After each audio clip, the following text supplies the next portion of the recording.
My beloved child, stay with me right now. Do not rush past what your heart has been trying to tell you. I am not calling you into fear. I am calling you out of confusion. I am not threatening to leave you if you look away. I am asking you to become still enough to recognize what has been happening inside you. Something in your life has been asking for attention. You have felt it after everyone else stopped talking. You have felt it when a decision suddenly no longer brought peace. You have felt it when your spirit became tired of repeating the same pattern, accepting the same treatment, or walking toward the same disappointment. My beloved child, this is the warning. Do not keep abandoning yourself to remain accepted. Do not keep calling anxiety guidance. Do not keep mistaking delay for rejection. Do not keep forcing open what requires you to surrender your dignity, your wisdom, or your peace. I have seen how long you have tried to be strong. I have seen the nights when your thoughts would not settle.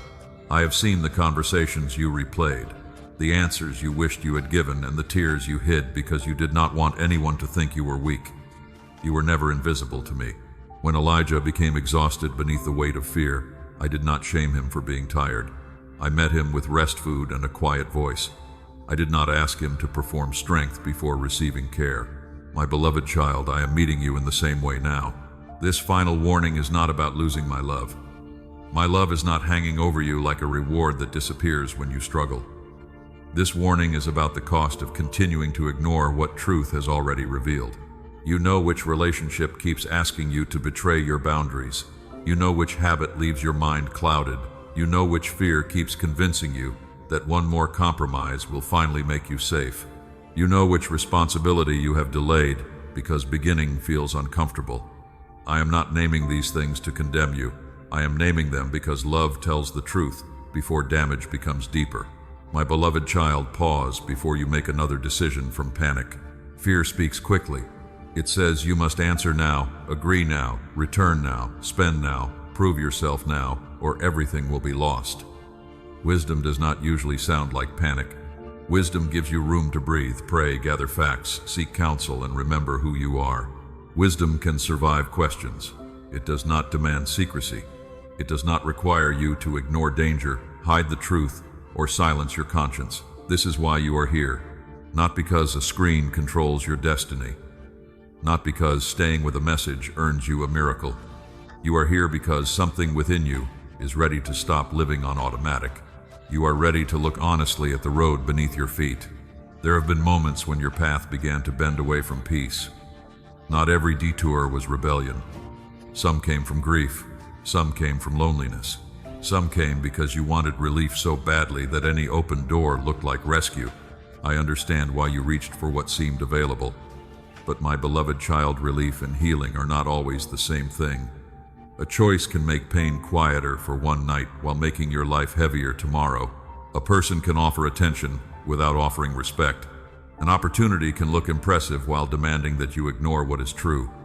This warning is asking you to slow down long enough to see the difference. Remember the young Samuel in the night. He heard his name but did not immediately understand who was calling. He needed stillness, guidance, and repeated attention before he recognized the voice. You may be in a similar moment. You are sensing that something must change, but you do not yet understand every detail. That is all right. You do not need the whole future today. You need honesty about the next step. Perhaps the next step is an apology. Perhaps it is a boundary. Perhaps it is making the appointment you have delayed. Perhaps it is asking someone trustworthy to help you examine what fear has distorted. Perhaps it is resting before you make another major choice. My beloved child, do not despise a small act of obedience. A turning point does not always arrive with thunder. Sometimes it begins when you stop replying to a harmful message. Sometimes it begins when you admit that you need support. Sometimes it begins when you choose sleep instead of another night of anxious searching. Heaven does not need to frighten you into attention. Truth itself is enough. I want you awake, not terrified. I want you discerning, not suspicious of every moment.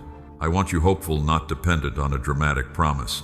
You have spent enough time believing that your life will only begin after one perfect breakthrough. Your life is already happening. Your character is being shaped now. Your relationships are being affected now. Your body, mind, and spirit are asking for care now. My beloved child, hear this clearly. You are not too late. but there are choices that should no longer be delayed. Do not wait until exhaustion becomes collapse before resting.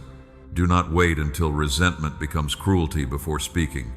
Do not wait until manipulation becomes control before seeking help.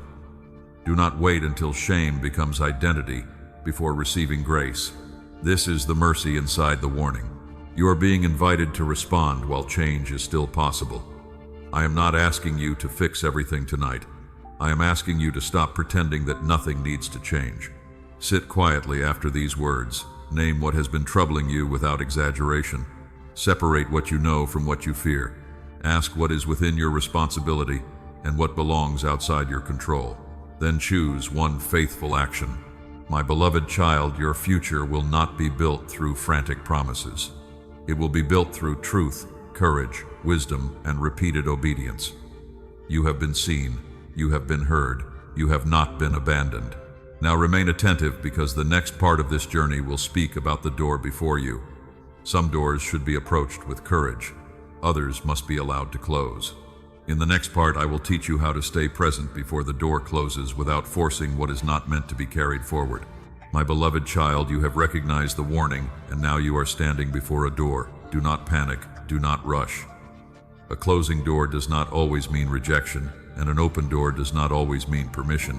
What matters now is learning how to remain present long enough to discern the difference. Some doors close because a season is complete. Some close because the path would have required you to abandon peace, honesty, wisdom, or safety. Some remain open for a time because courage is asking you to move.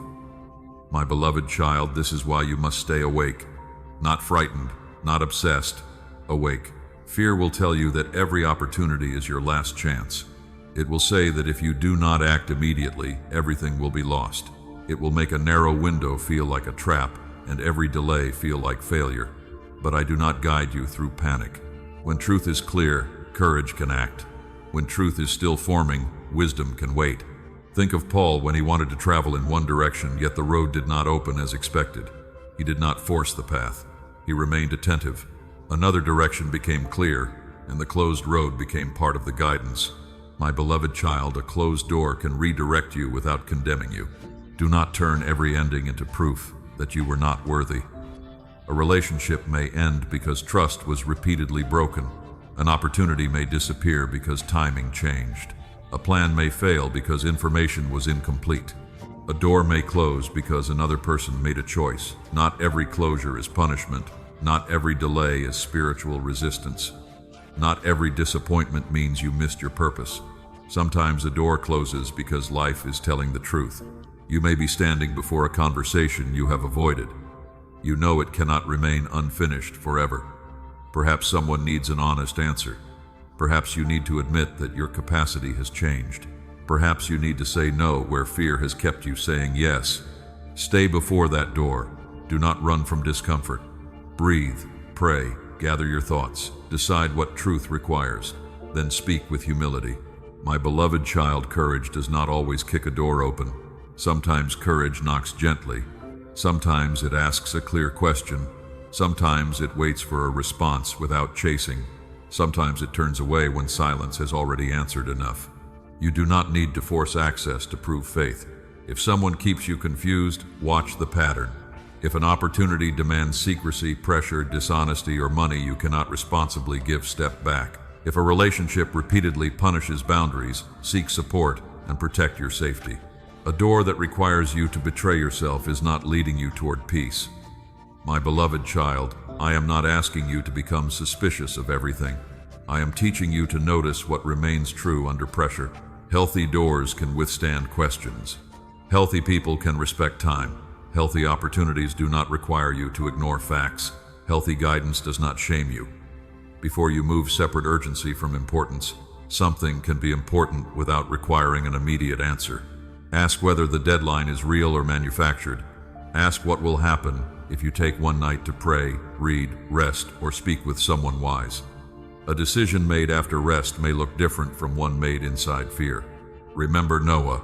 He worked patiently before the rain came.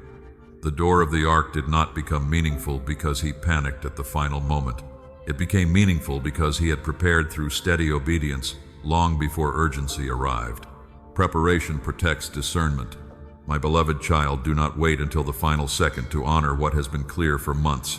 Schedule the appointment, review the document, begin saving, make the apology, ask the question, seek counsel. Small preparation keeps you from making desperate choices later. There are also doors you have kept open because closing them feels like admitting defeat. You continue checking for a message that never brings peace. You revisit an old plan that no longer fits who you have become. You hold space for someone who repeatedly returns without change. You remain available to a system that benefits from your silence.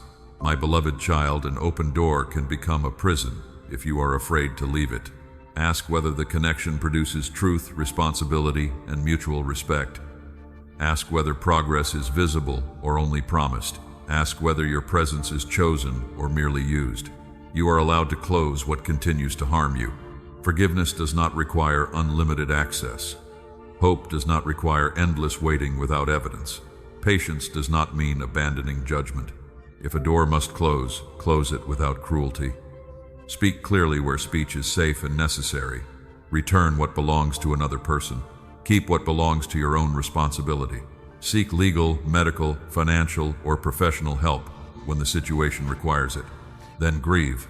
My beloved child, closure can hurt even when it is wise. You may miss what you hoped the relationship would become. You may mourn the version of the future you imagined. You may question whether you should have tried longer. Bring those questions to me. Do not use grief as proof that the decision was wrong. Wise choices can still feel painful. At the same time, do not let fear keep you standing outside a door that truth has clearly opened. You may have prepared, prayed, gathered facts, and received wise counsel, yet still feel afraid. Courage may now require movement. Submit the application, enter the room, begin the course, have the conversation, accept the healthy opportunity. Let yourself be seen. My beloved child, you do not need perfect confidence. You need enough honesty to take the next responsible step. Do not demand a guarantee before acting. Guarantees are rare. Instead, look for alignment with truth, character, responsibility, love, and wisdom. An open door may still include difficulty. A right step may still require effort. Peace is not always the absence of nerves. Sometimes peace is the quiet knowledge that you are no longer betraying what you know. Stay present long enough to notice that difference. You are not being asked to stand forever at every doorway. Discernment must eventually become action. When the evidence is clear, move. When the pattern is harmful, step away. When more information is needed, wait without shame. My beloved child, the door before you is not controlled by fear. Your future is not hanging from one impulsive moment. You can pause, you can ask, you can prepare, you can act, you can release. And when one door closes, your life is not over. Another season can still begin. Another path can still become visible. Another form of purpose can still grow from what remains. Stay attentive now, because the next part of this journey will help you understand why this message reached you at this particular moment.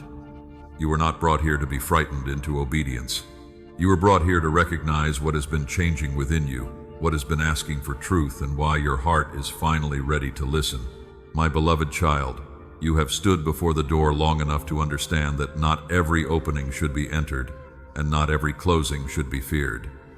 Now I want you to understand why this message reached you. It was not sent to control your future. It came because your heart is willing to notice what you once avoided. For a long time you kept moving because stopping felt dangerous. You stayed busy so you would not have to name the disappointment. You answered everyone else while ignoring the questions rising inside you. You called exhaustion responsibility. You called confusion patience. You called repeated pain a season that would correct itself. My beloved child, you are here because truth has become harder to silence. Something within you has been waking up. You have begun to recognize patterns that felt normal. You have noticed how fear affects your choices, how loneliness weakens your boundaries, and how the desire to be understood can make you explain yourself to people who have already decided not to listen. This awareness is not punishment. It is mercy. Think of Moses standing before the burning bush. The wilderness looked ordinary until he slowed down and turned aside. The fire had been present, but attention changed what he could receive. He did not understand the whole assignment in that first moment. He only recognized that something required him to stop, listen, and respond. My beloved child, you are standing in a similar place. The ordinary surface of your life may still look the same. The job may still be demanding. The relationship may still be uncertain. The financial pressure may still exist. The answer may still be delayed. Yet your attention is changing. You are no longer able to pretend that every open door is healthy. You are no longer satisfied with peace that depends on silence, approval, or self-abandonment. You are beginning to ask better questions. What is this choice producing in me? What am I afraid will happen if I tell the truth? Why do I keep returning to what repeatedly wounds me? What responsibility have I postponed while waiting for a dramatic sign? My beloved child, these questions are part of why you are here. Heaven has not brought you to a screen as though a video possesses authority over your destiny. I have brought your attention to a message because words can sometimes become a mirror. They can help you recognize what I have already been showing you through prayer, scripture-wise counsel, consequences, and the discomfort you could no longer explain away. Do not worship the moment. Receive what is true within it. You may have expected guidance to arrive through thunder, certainty, or a voice that removed doubt, but guidance often begins more quietly. It may come through a growing inability to continue pretending. It may come through the exhaustion of repeating the same cycle. It may come when a trusted person asks the question you hoped no one would ask. Sometimes awakening feels like discomfort before it feels like freedom. My beloved child, do not run from that discomfort quickly. Let it show you where change is needed. Perhaps you have been waiting for someone else to become honest before you become honest. Perhaps you have been waiting for circumstances to improve before caring for your health. Perhaps you have been waiting for confidence before taking a responsible step. But readiness is not always a feeling. Sometimes readiness is the decision to stop hiding. Remember Hagar in the wilderness. She felt pushed away alone and uncertain about what would happen next. Yet in that desolate place, she discovered that she was seen. Her situation was not simple, but being seen changed the way she understood her future. My beloved child, I see you in the places that feel forgotten. I see the effort that receives little recognition. I see the fear beneath your anger. I see the grief beneath your silence. I see the part of you that wants to trust again but remembers what trust once cost. You did not arrive here because you performed faith. You arrived here carrying questions. Bring them. Do not polish them. Ask why you feel restless. Ask what has become unsustainable. Ask which expectations belong to you and which were placed upon you by fear, family, culture, or people who benefited from your silence. Then listen without forcing an answer. My beloved child, clarity often grows through layers. One conversation reveals a boundary. One boundary reveals a wound. One wound reveals a belief. One belief reveals a choice that must change. This is how direction can unfold without overwhelming you. You may discover that what you called loyalty was fear of being alone. You may discover that what you called humility was the habit of making yourself smaller. You may discover that what you called waiting was avoidance of a necessary decision. Do not condemn yourself for seeing clearly now. You could only respond with the understanding you had then. Now you have more light, and more light invites greater responsibility. This is why you are here. Not to receive a guarantee that every desire will come true. Not to be told that every hardship was secretly sent for your benefit. Some wounds came through human choices. Some delays came through broken systems. Some losses remain difficult to explain, but none of them removed you from my care. My beloved child, I can meet you inside what was not good and help you choose what is good next. This is the redirection taking place. Destiny is not a fragile line ruined by one imperfect decision.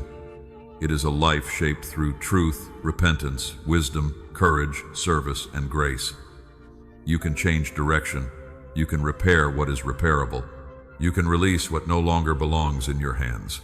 You can begin again without pretending the past never happened. Notice what has already changed within you. You are questioning the pressure you once obeyed.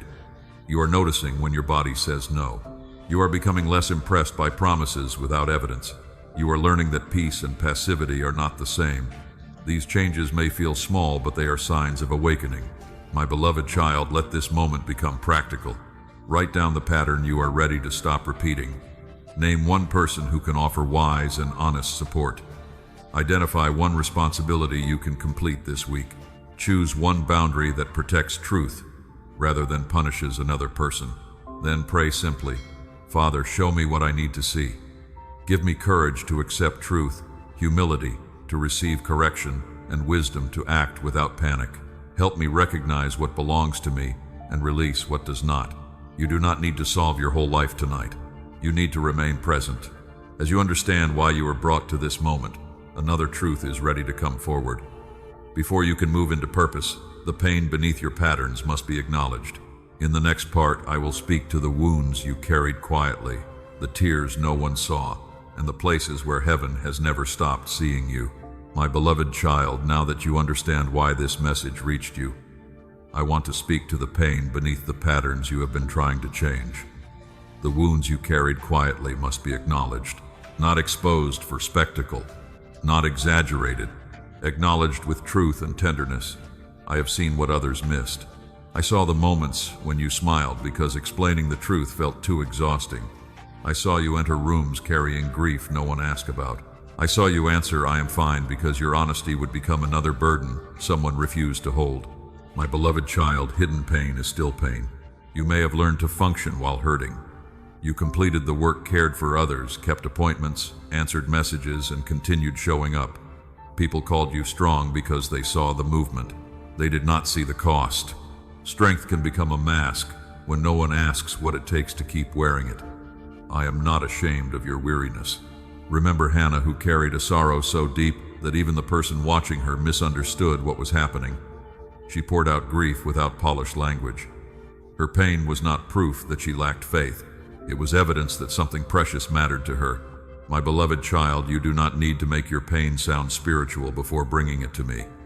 Tell me what disappointed you. Tell me who left. Tell me which promise was broken. Tell me what changed inside you after the betrayal, the diagnosis, the rejection, the financial loss, the family conflict, or the season when no one seemed to notice how close you were to exhaustion. You do not dishonor me by telling the truth. Some of your pain came from choices other people made. Some came from systems that failed you.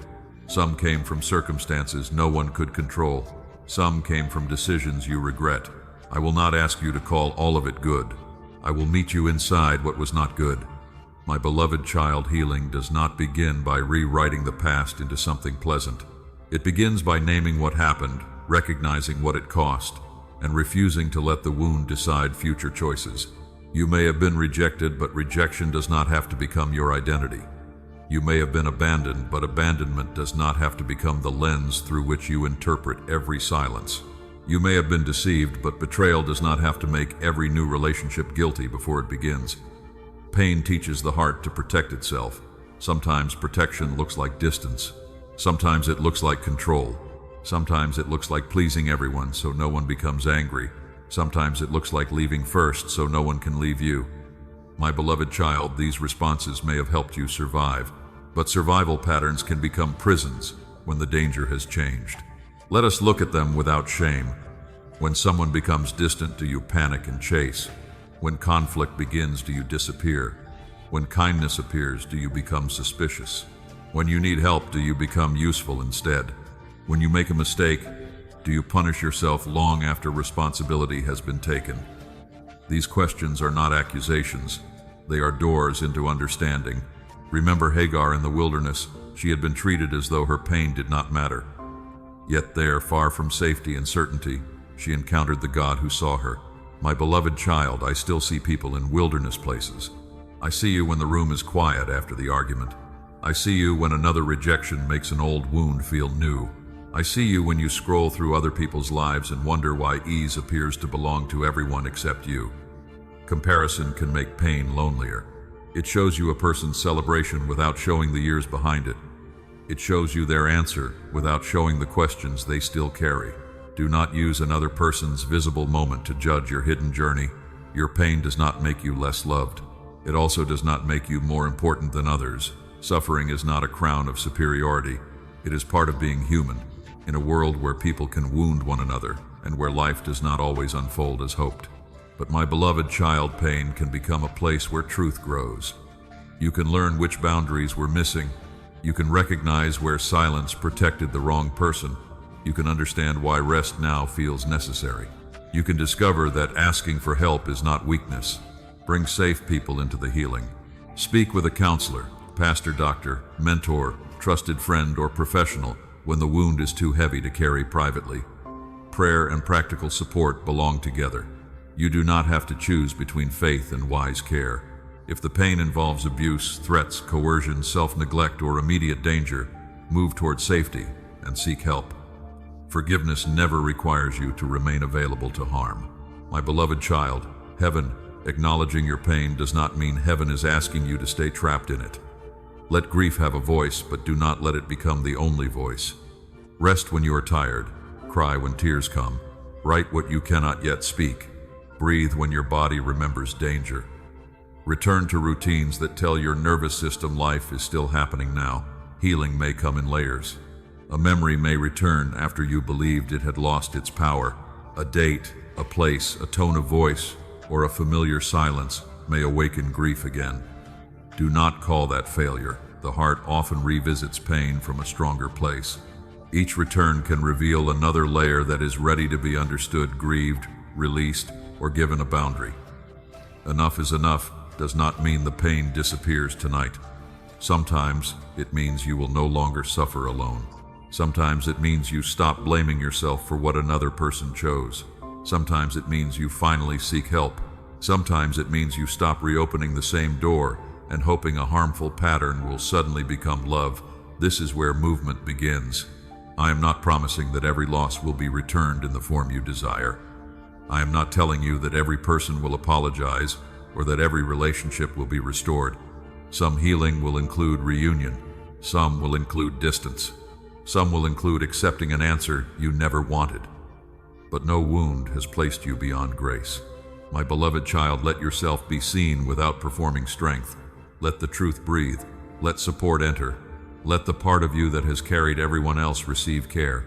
Your pain is being acknowledged not so that you remain defined by it, but so that you can move forward without pretending it never mattered.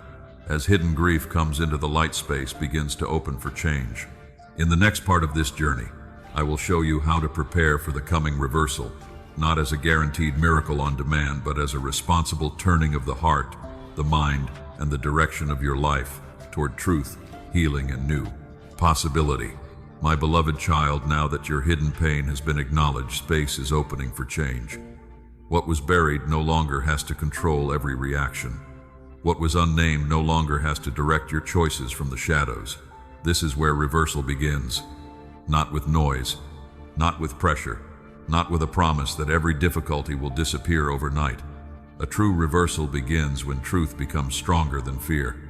You may have imagined reversal as one dramatic moment when everything outside you changes at once. A door opens, a person returns, a burden disappears, an answer arrives. Sometimes life does change suddenly. But my beloved child, many of the deepest reversals begin more quietly. They begin when you stop chasing the approval that kept you exhausted. They begin when you recognize that a familiar pattern is still harmful. They begin when you choose a boundary instead of another explanation. They begin when you accept help instead of carrying everything alone. Think of Joseph. His story included betrayal, false accusation, waiting, and responsibility in places he never expected to be. His reversal was not only the moment his position changed, it was also the transformation that allowed him to hold influence without becoming ruled by revenge. This is why preparation matters. You may be asking for a new opportunity, but your nervous system still expects every room to become dangerous. You may desire a healthy relationship, but old fear still teaches you to confuse intensity with love. You may pray for greater responsibility, while your body is already exhausted from carrying what is not yours. Do not hear this as rejection.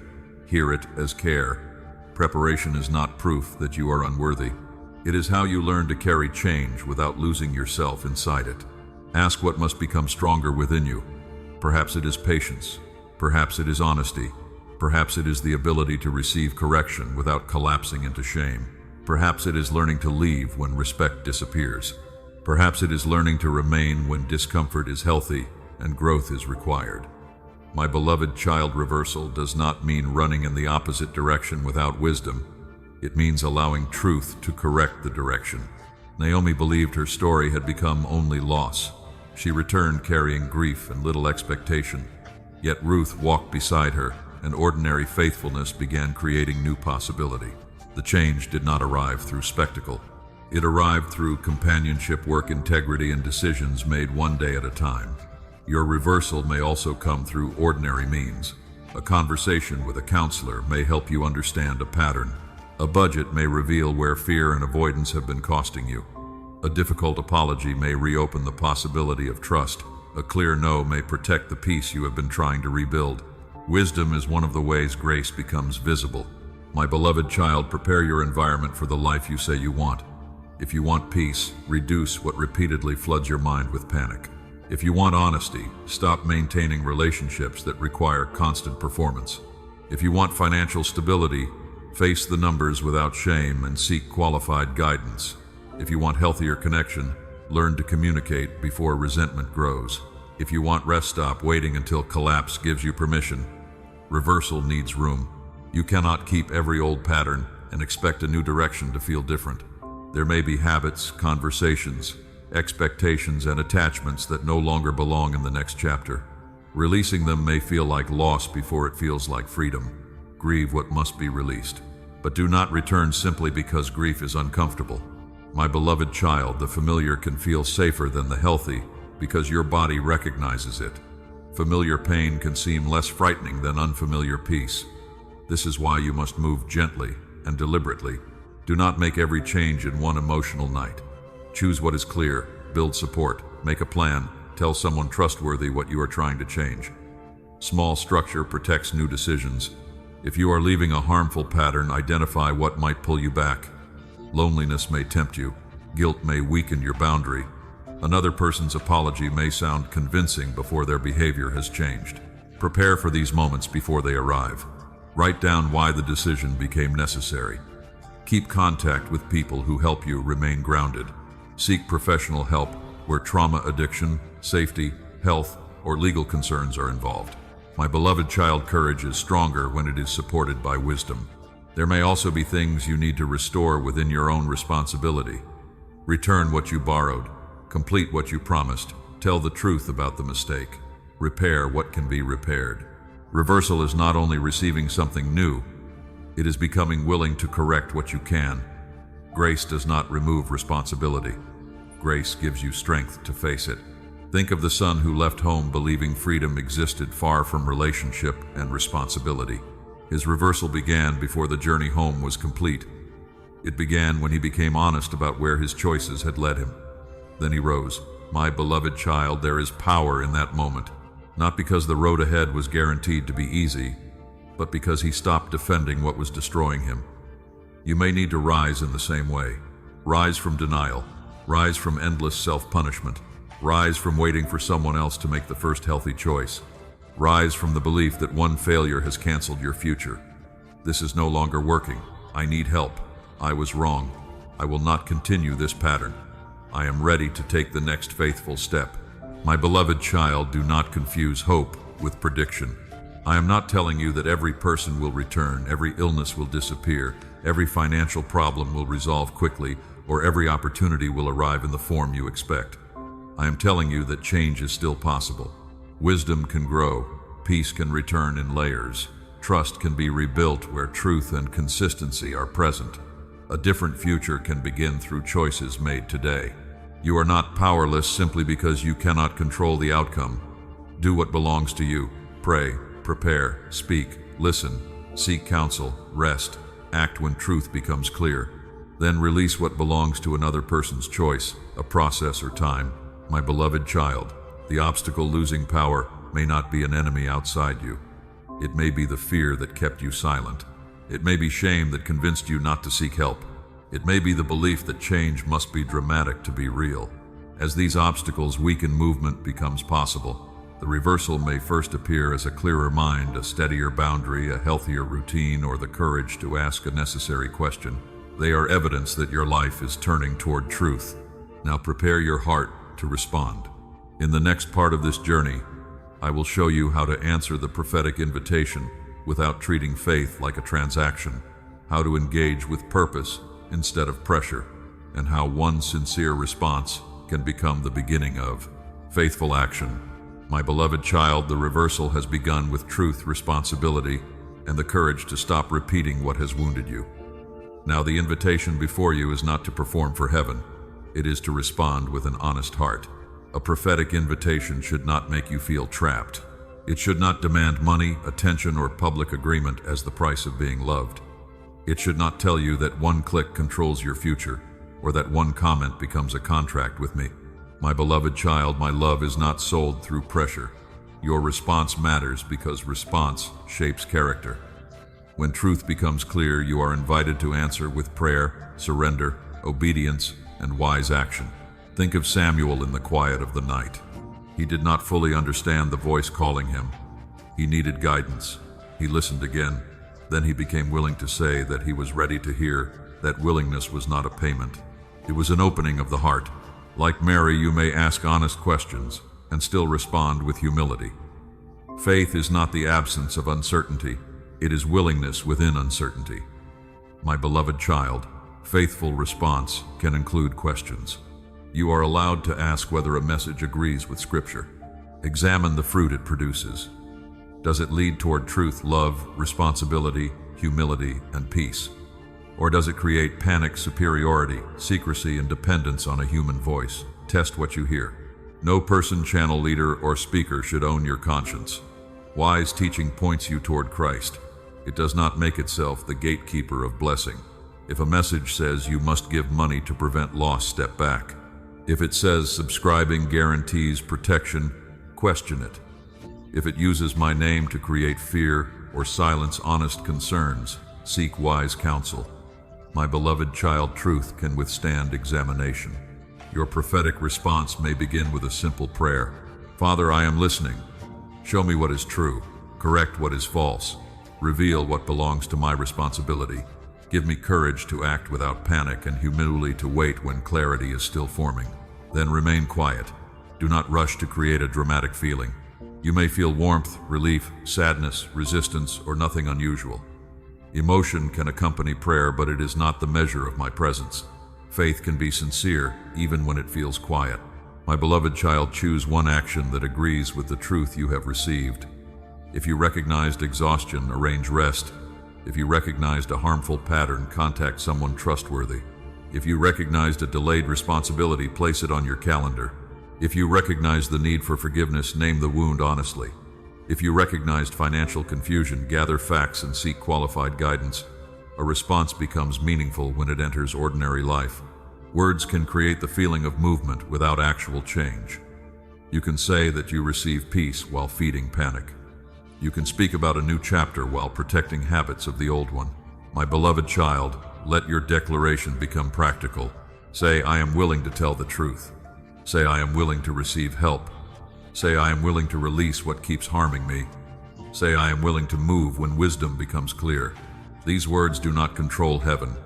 They name the direction you are choosing. Generosity can become part of your response, but generosity must remain free. Give because love has opened your heart, not because someone promised to multiply your money. Support a person, ministry, family, or cause after learning how resources are used. Care for your responsibilities. Do not borrow or neglect essential needs because pressure told you to prove faith. My beloved child, I do not need you to purchase my attention. Remember the widow whose offering Jesus noticed. Her act revealed devotion, but her story should never manipulate vulnerable people into giving what they cannot safely lose. Give with wisdom.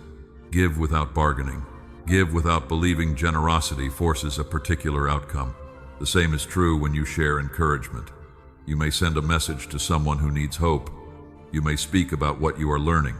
You may invite another person into healthy community. But do not tell them that ignoring your message will cost them a miracle. Share because you care, not because fear needs witnesses. My beloved child, community can strengthen response. Find people who welcome questions, value accountability, respect boundaries, and encourage practical faith.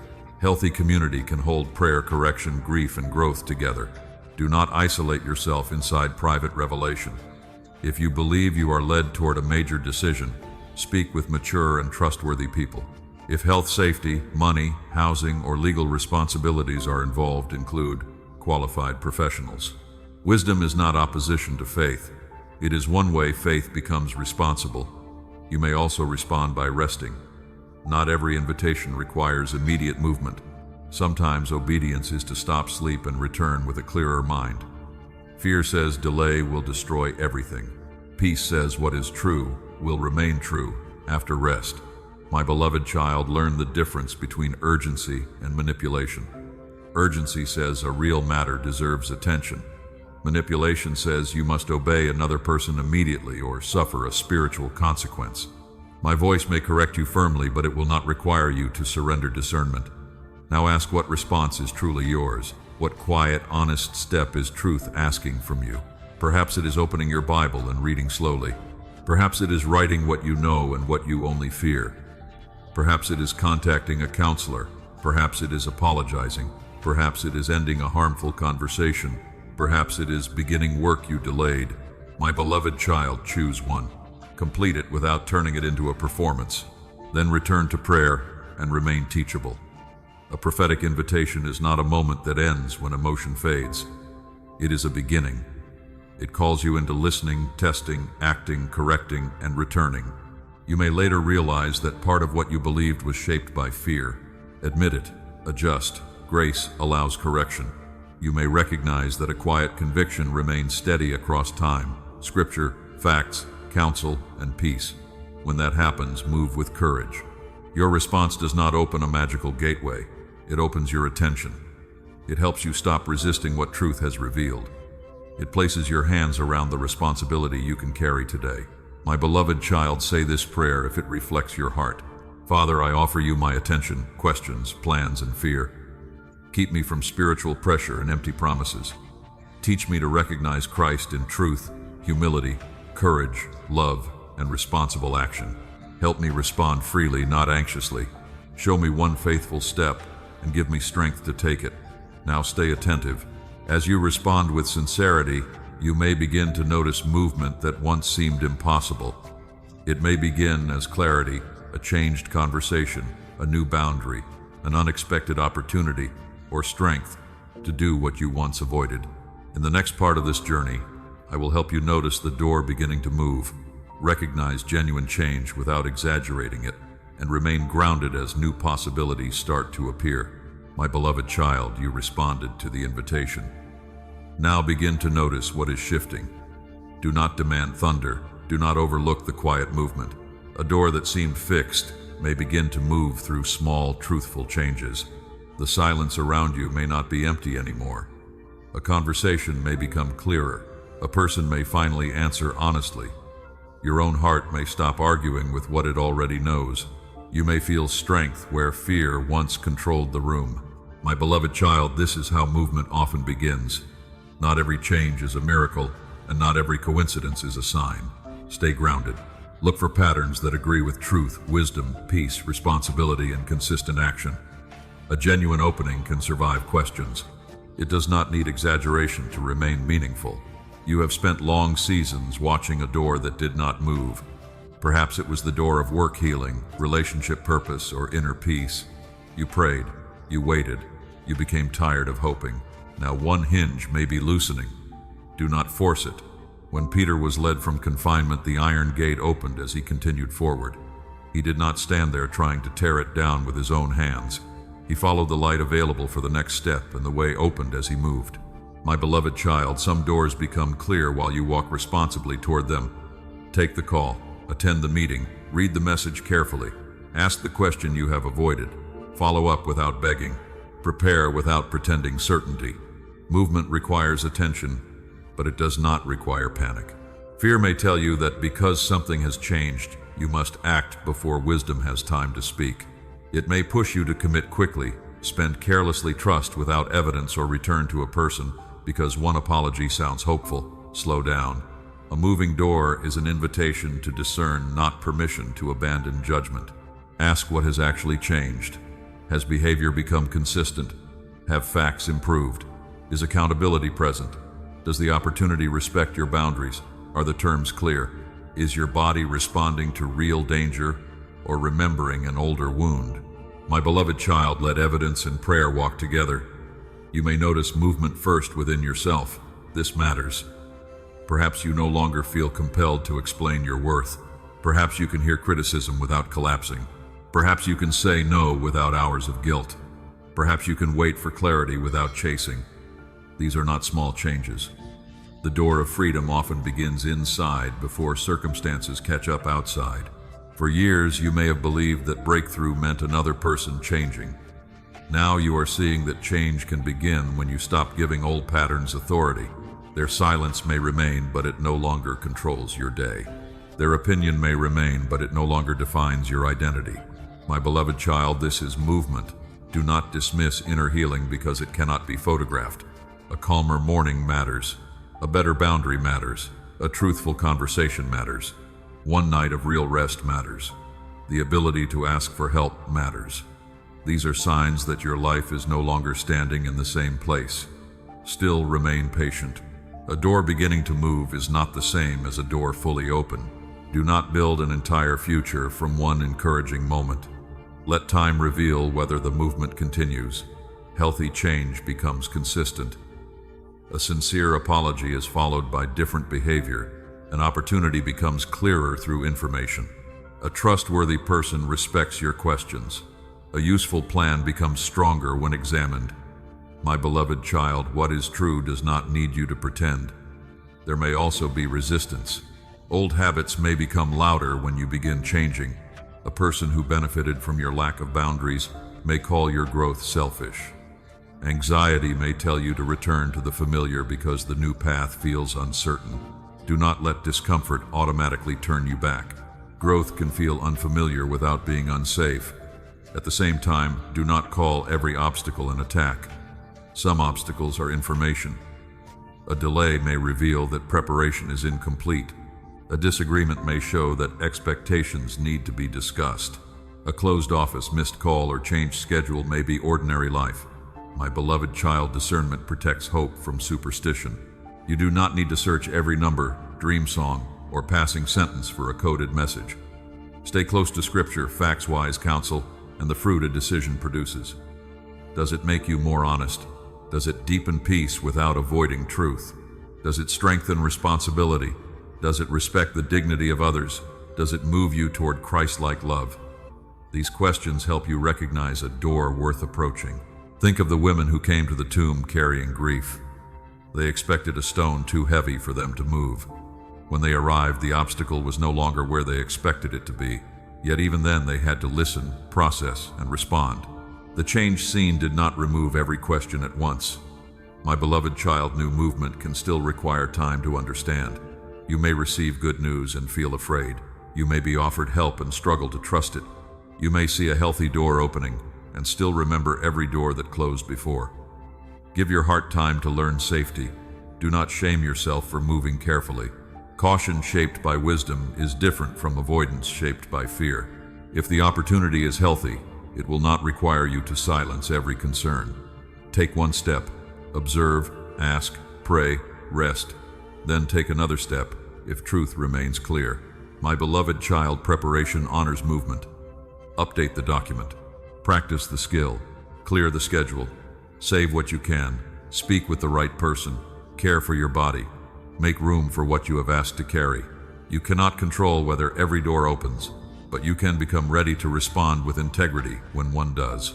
Be careful not to make the opening your new identity. An opportunity is a gift, not a measure of your worth. A relationship can add joy, but it cannot become the source of your value.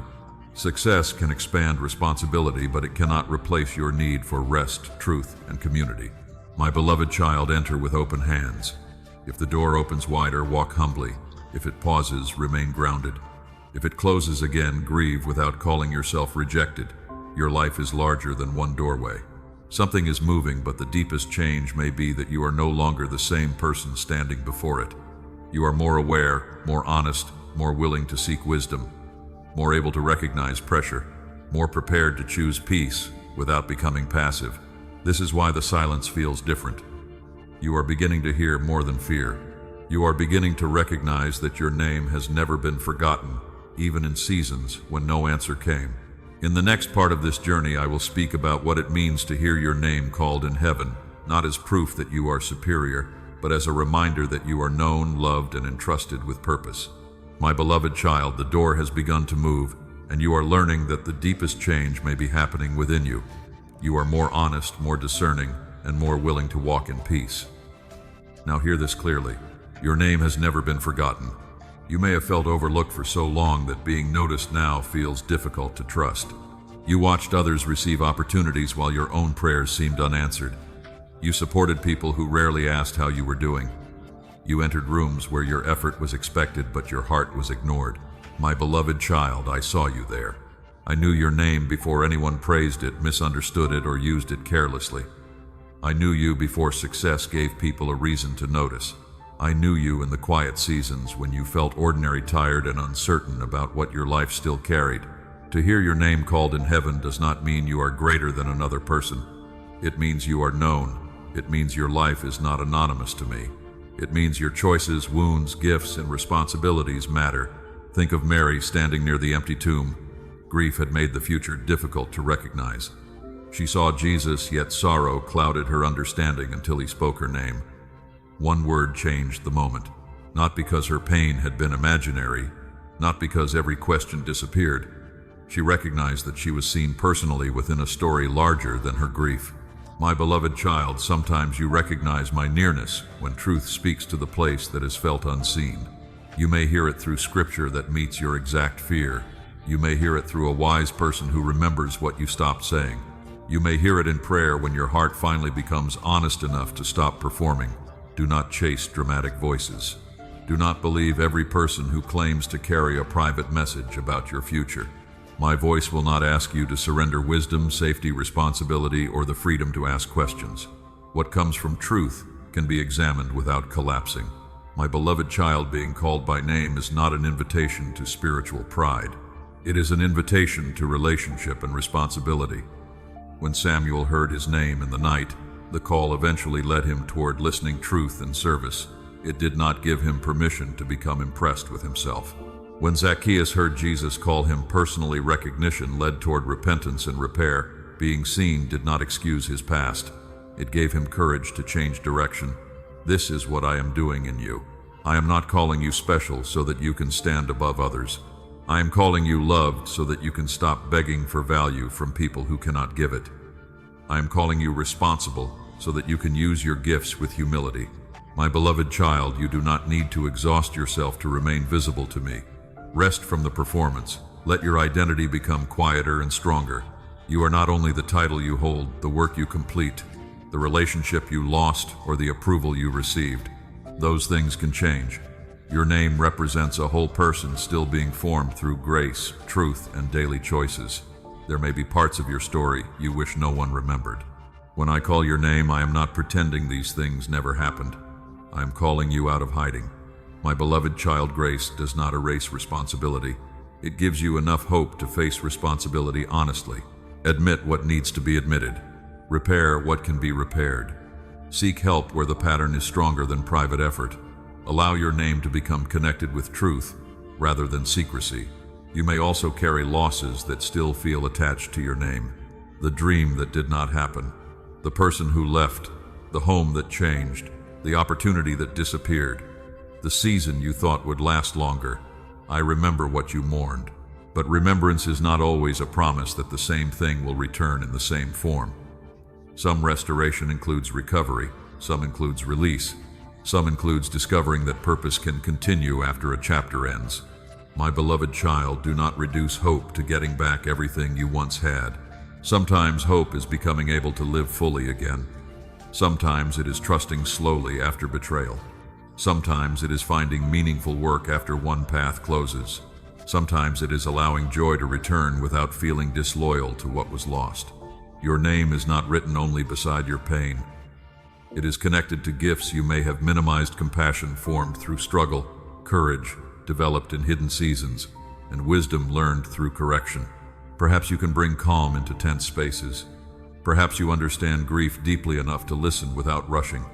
Perhaps you organize, teach, build, encourage, protect, create, or serve. My beloved child, purpose often begins with faithful attention to what is already in your hands. Do not wait for a grand stage before using what you carry. Speak kindly to the person near you. Complete the work honestly. Share wisdom without controlling. Help where you have capacity. Rest when your limits are real. Being called does not remove ordinary responsibility. There will be moments when you still feel forgotten. A message may go unanswered. Someone may overlook your contribution. A plan may continue without you. When that happens, do not return immediately to performance. Pause. Remember who knows your name. Then ask what truth requires next. Perhaps you need to advocate for yourself. Perhaps you need to let the silence become information. Perhaps you need to leave a place that repeatedly refuses dignity. Perhaps you need to remain patient while evidence is still forming. My beloved child, being known by me does not mean every human relationship will recognize you correctly. It means their misunderstanding does not have final authority over your identity. Stay humble. You can be known and still be corrected. You can be loved and still need growth. You can have purpose and still need counsel. You can carry gifts and still require boundaries, rest, and accountability. This humility protects your calling from becoming fantasy. I am teaching you to hear your name without turning it into a crown. Hear it as an invitation. Come closer. Tell the truth. Receive love. Accept responsibility. Use what you have been given. Let the old hunger for constant recognition begin to loosen. You do not need everyone to understand you. You need enough honesty to understand what is yours to carry. My beloved child, your name has been spoken within mercy, not spectacle. You are known in your strength and weakness, your courage and hesitation, your progress and unfinished places. Now something deeper is ready to be revealed. 3 meaningful seals now stand before your unfolding journey. In the next part, I will help you understand 3 meaningful seals, not as magical codes, but as symbols of purpose, healing, and prepared movement. You will begin to see what has been protected, what is being restored within you, and what kind of future you are becoming ready to carry. My beloved child, you have heard your name spoken within mercy, not spectacle. You are known, loved, and entrusted with responsibility. Now 3 seals stand before your journey. They are not magical codes. They are symbols that help you understand what has been forming within you through purpose, healing, and prepared movement. The first seal speaks of purpose. The second seal speaks of restoration. The third seal speaks of movement after preparation. My beloved child, these seals are not opened by a comment, a donation, a subscription, or a moment of emotional excitement. They are not controlled by a screen. They describe truths that become clearer as you walk with honesty, wisdom, faith, and responsibility. Think of a sealed letter waiting for the right moment to be read. The message has meaning before the seal is broken, but understanding comes when the reader is ready to receive it. In the same way, parts of your life may have carried meaning that you could not yet recognize. You saw delay. You saw rejection. You saw ordinary responsibilities. You saw a season that seemed smaller than the life you hoped to live. But now you are beginning to see formation. This does not mean every hardship was sent by me. Some pain came through human choices. Some loss came through broken circumstances. Some doors closed for reasons you may never fully understand. My beloved child, I will not ask you to call harm holy. I will show you that harm does not have to become the final author of your story. The first seal, purpose, concerns what you are becoming responsible to carry. Purpose is not merely a job title, public platform, or dramatic mission. It begins with the way you use your gifts, tell the truth, care for people, and respond to what is already in your hands. Jeremiah felt too young and uncertain when he was called. His limitations were real to him, yet purpose did not wait for him to feel impressive. It began with listening, learning, speaking truth, and growing into responsibility. My beloved child, purpose often appears before confidence. You may recognize it as a burden you cannot ignore, a gift that repeatedly helps others, or a value you refuse to abandon even when compromise would be easier. You may notice that certain pain has made you more attentive to people others overlook. Do not rush to name yourself important. Ask how you can become useful. Ask what truth requires. Ask who may need the wisdom, patience, creativity, courage, or compassion you have been developing. The first seal will be explored more deeply, but for now, understand this. Purpose is a trust, not a crown. The second seal speaks of restoration. Restoration does not always mean receiving back the exact person, opportunity, health, money, or season you lost. Sometimes restoration includes recovery, sometimes it includes repair, sometimes it includes grieving what cannot return and learning to live fully again. My beloved child, restoration may begin inside you before anything outside changes. It may look like sleeping without replaying the same conversation. It may look like trusting your judgment again. It may look like laughter returning after a long season of grief. It may look like asking for help without shame. It may look like rebuilding stability through small, disciplined choices. Think of Peter after failure. His restoration did not pretend the denial never happened. Truth was faced, love remained, responsibility was given again. His story continued with greater humility. This is the kind of restoration I want you to understand. Not fantasy, not revenge, not a public display proving everyone wrong. Restoration is the recovery of truth, courage, relationship, responsibility, and peace where fear once ruled. Some relationships may be restored when accountability, safety, and consistent change are present. Others may not be restored, and your healing may require distance. My beloved child, reconciliation is not demanded where harm continues. The second seal asks you to become willing to receive care and willing to participate in healing. Attend the appointment, speak honestly, follow wise guidance, build the routine, keep the boundary, forgive without denying the wound. Release what cannot be controlled. Restoration becomes more stable when it is supported by truth. The third seal speaks of prepared movement. The source you studied called this acceleration. But my beloved child, movement is not proof that time will suddenly obey your wishes. I will not promise that years will collapse into days or that every prayer will manifest on a fixed schedule. Prepared movement means that when clarity, opportunity, strength, and timing begin to align, you are ready to respond. Joseph spent years in places that seemed disconnected from the dream he carried. When responsibility finally changed, the hidden skills mattered. Administration, patience, discernment, and emotional maturity became useful. The public shift looked sudden, the preparation was not. My beloved child, this is often how movement works. A conversation appears unexpectedly, but years of growth help you answer wisely. An opportunity opens quickly, but months of practice help you carry it. A healthy relationship develops, but boundaries learned through pain help you recognize what is different. Do not despise preparation because it feels slow. The third seal is not permission to become impatient. It is an invitation to become ready. Learn what you need to learn. Organize what has become neglected. Care for your health. Strengthen your support. Complete unfinished responsibilities. Prepare without demanding a guarantee. Movement can be genuine without being dramatic. A door may open gradually. A decision may become clearer over time.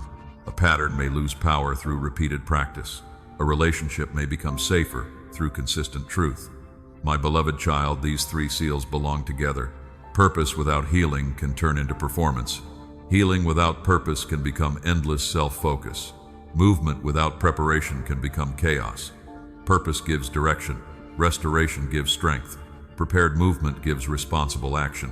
Do not try to open all three at once. Let each truth unfold at the pace you can carry. You are not behind because understanding comes in layers. Pray for discernment. Ask what purpose is already visible. Ask what needs healing. Ask what preparation belongs to this season. Write your answers without exaggeration. Then choose one faithful step. My beloved child, you do not need a mystical sensation to begin. You need honesty. You need willingness. You need enough courage to respond to what is clear. The seals are not proof that you are more chosen than others. They are a framework for stewardship. Everyone has dignity. Everyone needs grace. Everyone is responsible for what they do with the truth they receive. Let humility protect you. Let wisdom steady you. Let hope keep your heart open. Your future will be carried through faithful choices made in ordinary days. Something meaningful is being revealed, but revelation must become character before it becomes influence. Now remain close, because the first seal is ready to be examined more carefully. In the next part, I will show you how to open the seal of divine purpose, recognize the gifts and burdens that have followed you through every season, and begin serving without chasing recognition or pretending to be someone you are not. My beloved child, the three seals have shown you a pattern of purpose, restoration, and prepared movement. Now the first seal is ready to open more fully. This seal does not contain a title that makes you greater than others. It reveals the responsibility, gifts, and compassion that have been growing within you. Purpose is not always loud. It does not always arrive as a public calling, a large audience, or a dramatic assignment. Sometimes purpose begins in a kitchen, a classroom, a workshop, a hospital room, a difficult family conversation, or a quiet act of service that no one records. My beloved child, do not confuse visibility with value. You may have spent years believing that your life would matter only when something extraordinary happened. You imagined that purpose would feel like sudden certainty. You expected a door to open, a voice to explain everything, or an opportunity to prove that your waiting had meaning. But purpose often becomes clear through repeated attention. What kind of need do you notice before others do? What kind of work gives you a sense of honest responsibility? What pain in another person awakens compassion rather than curiosity? What truth are you willing to protect even when it costs approval? Think of Bezalel, who was given skill for detailed work. His calling was not built around public speaking or visible power. He used craftsmanship, patience, and precision to help create something sacred for the community. My beloved child, skilled hands can carry purpose. A person who repairs, organizes, teaches, listens, cooks, designs, protects, encourages, manages, or cares can honor me through ordinary excellence. No gift becomes small when it is offered with integrity and love. Your work can become service when it protects dignity, tells the truth, solves real problems, and treats people as human beings rather than tools.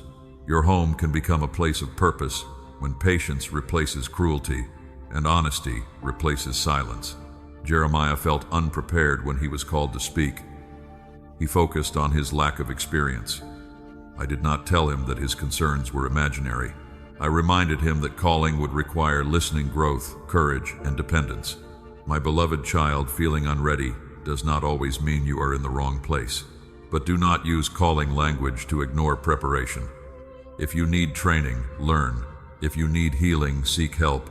If you need accountability, invite it. If your body needs rest, care for it. You may have always felt different. Perhaps ordinary conversations left you restless. Perhaps you noticed injustice, loneliness, confusion, or waste that others accepted without question. Perhaps you carried ideas you could not explain. It may simply point toward what you are responsible to notice. My beloved child, being sensitive to a need does not mean you must solve it alone. Purpose without boundaries becomes exhaustion. Compassion without wisdom becomes rescue. Vision without patience becomes frustration. Learn the size of the responsibility that truly belongs to you. You are not called to carry every wounded person. You are not called to answer every request. You are not called to remain available to manipulation simply because you care. Healthy purpose includes limits. Jesus often withdrew to pray. He did not respond to every demand in the same way. He loved deeply without allowing crowds, criticism, or urgency to control every movement. My beloved child, you may serve faithfully and still say no. You may care and still rest. You may forgive and still require changed behavior before trust returns. The first seal opens when purpose becomes connected to truth rather than performance. Ask yourself why you want the opportunity. Do you want to help, or do you want to be admired? Do you want to build something useful, or do you want success to silence every person who doubted you? Do you want to serve, or do you want people to depend upon you so you never feel forgotten? Purpose becomes healthier when approval is no longer its fuel. Think of Esther. Her position gave her access, but access alone was not purpose. Purpose became visible when she used what had been entrusted to her with courage, wisdom, timing, and concern for others. My beloved child, your position may contain an opportunity to protect, encourage, teach, or speak truth. You may not have Esther's influence, but you have a circle of responsibility. There are people who hear your words. There are choices affected by your integrity. There are spaces changed by the way you enter them. Use that influence carefully. Do not exaggerate your importance, but do not deny your responsibility. The pain you experienced may also shape how you serve. A person who has known rejection may recognize the one standing alone. A person who has needed forgiveness may become gentler when correcting. A person who has survived confusion may learn to explain truth clearly. But my beloved child, pain does not automatically become purpose. Without healing, you may try to rescue others in order to repair yourself. You may speak from anger while calling it conviction. You may build an identity around being wounded. Let healing and purpose grow together. Seek counsel. Practice boundaries. Allow grief. Receive correction. Learn when your story can help and when it needs more time before being shared. Your testimony should serve another person, not make them responsible for your healing. The boy who offered bread and fish did not control the outcome. He brought what he had. The offering was limited, but it was sincere. My beloved child, this is your invitation. Bring what you have now. Bring the skill that is still developing. Bring the compassion that has survived disappointment. Bring the time you can responsibly give. Bring the question you are willing to explore. Do not wait until you feel complete. Begin small enough to remain honest. Help one person. Complete one task. Share one useful lesson. Develop one gift. Correct one pattern that weakens your service. You may discover that an early idea changes. This does not mean you failed. Calling can become clearer through experience. A role may end while the deeper purpose remains. You may stop teaching in one place and continue encouraging elsewhere. You may leave one career and carry the same values into another. You may lose a platform without losing the ability to serve. My beloved child, purpose is deeper than position. It is the faithful use of who you are becoming. Let the first seal open through humility. Say, I am willing to learn. Say, I am willing to serve without applause. Say, I am willing to prepare before demanding influence. Say, I am willing to change direction when wisdom becomes clearer. Purpose does not need you to become extraordinary in the eyes of the world. It asks you to become faithful. Now look closely at the gifts, burdens, and values that have followed you through different seasons. They did not appear from nowhere. In the next part, I will help you remember how you were designed, how your abilities and limitations can be understood without pride or shame, and how your unique combination of experience and grace can become useful in the life before you. My beloved child, you have begun to recognize purpose through the gifts, burdens, and values that have followed you across many seasons. Now I want you to look more closely at how you were designed, not so that you become proud, but so that you stop treating your differences as mistakes. You were known before anyone praised you. You were seen before anyone misunderstood you. Your life did not begin with public approval. Scripture speaks of being formed with care and known deeply. This does not mean every event in your life was scripted, or that every hardship was sent by me. It means your existence has dignity, your story has value, and your abilities deserve responsible attention. My beloved child, remember what has always been present. Perhaps you notice details others miss. Perhaps you feel the emotional temperature of a room before anyone speaks. Perhaps you think in pictures, patterns, systems, stories, or practical solutions. Perhaps you are patient with people who need time. Perhaps you ask questions others avoid. These qualities are not proof that you are better. They are clues about how you may serve. A gift becomes meaningful through stewardship. Sensitivity without boundaries can become exhaustion. Courage without humility can become control. Creativity without discipline can remain unfinished. Compassion without wisdom can become rescue. My beloved child, design includes both strength and limitation. You may wish you had another person's confidence, energy, appearance, education, or opportunities. Comparison can make your own life feel poorly made because you are measuring it with tools meant for someone else. Look again. The body of Christ was described as many parts working together.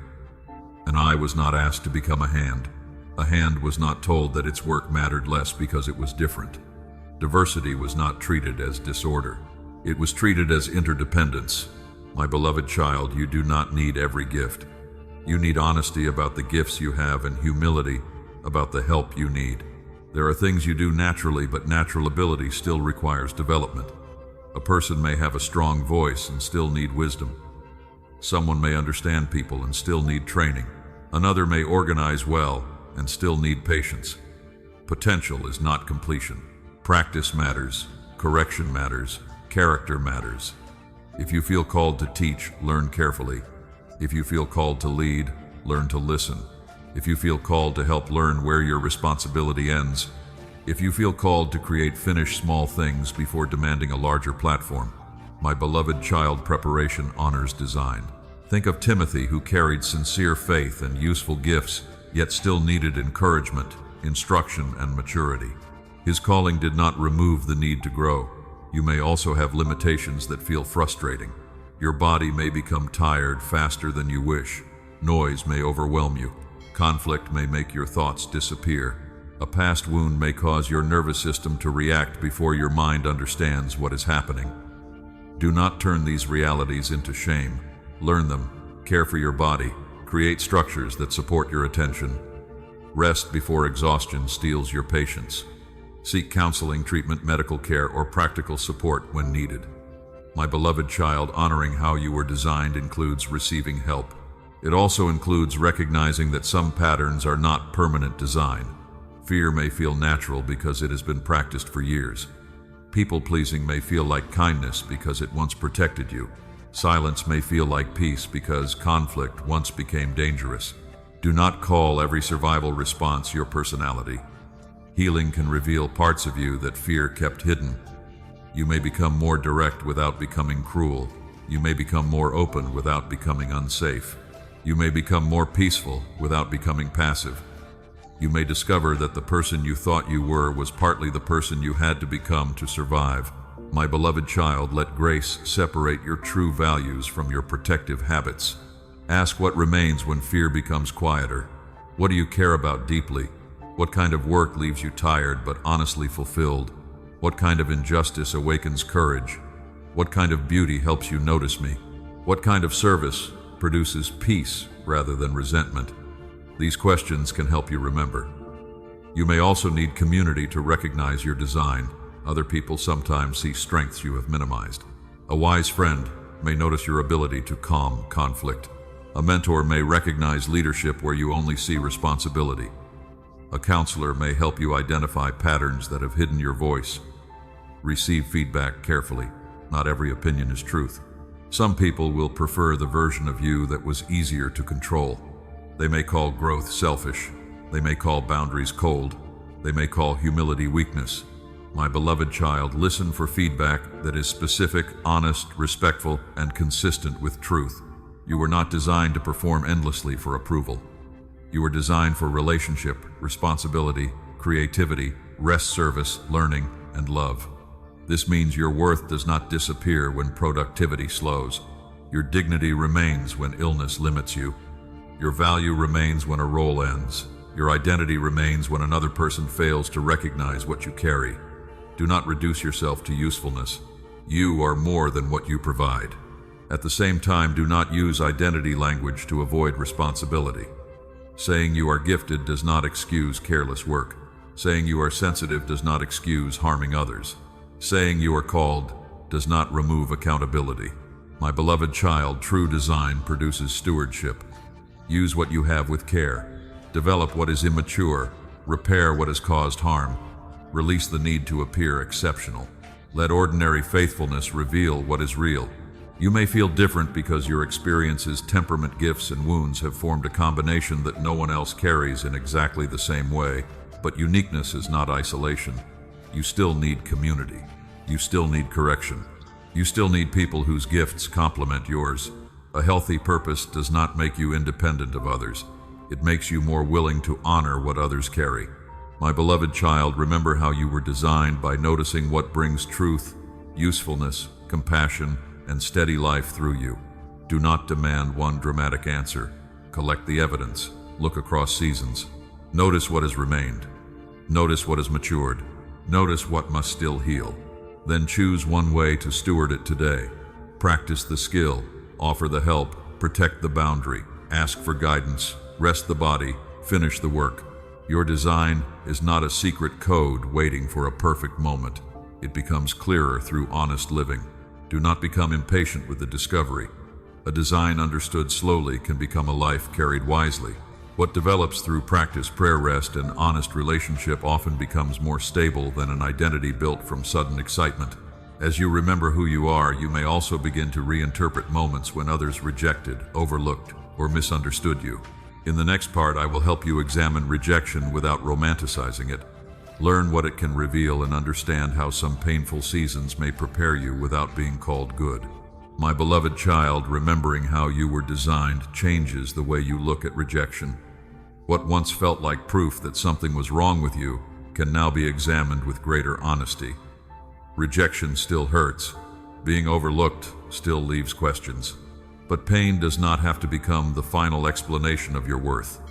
Do not romanticize what wounded you. Not every rejection was protection. Not every closed door was sent by me. Some people acted from fear, selfishness, prejudice, immaturity, or their own limitations. Some systems failed to recognize what you carried. Some relationships ended because trust was damaged. Some opportunities disappeared because timing, resources, or decisions changed. My beloved child, truth does not need you to call injustice good. You are allowed to grieve what happened. You are allowed to admit that you wanted to be chosen, welcomed, understood, or given a fair chance. You are allowed to feel disappointed when effort was ignored or when someone judged you without knowing your full story. Grief is not weakness. It is the heart acknowledging that something mattered. Think of Joseph. His brothers rejected him, but their betrayal was not holy. Their actions caused real harm. Yet the rejection did not decide who Joseph would become. Through years of responsibility, hardship, and learning, he developed skills and character that later became useful. My beloved child, the preparation was not the betrayal itself. The preparation was what Joseph chose to build, while living through consequences he did not deserve. This distinction matters. You do not have to thank people for hurting you. You do not have to remain near those who continue harmful patterns. You do not have to call mistreatment a blessing in order to move forward. You can say, what happened was wrong, and I will still learn what helps me live more wisely now. Rejection may reveal where your identity became too dependent on another person's approval.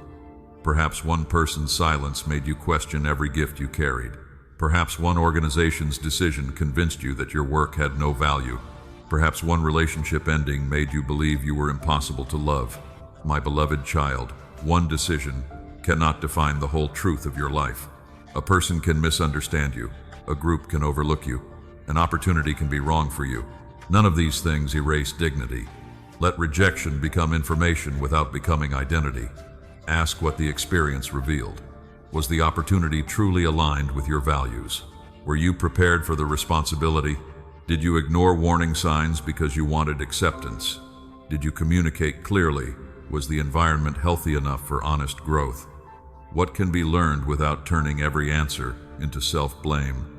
My beloved child, mature reflection holds both humility and self-respect.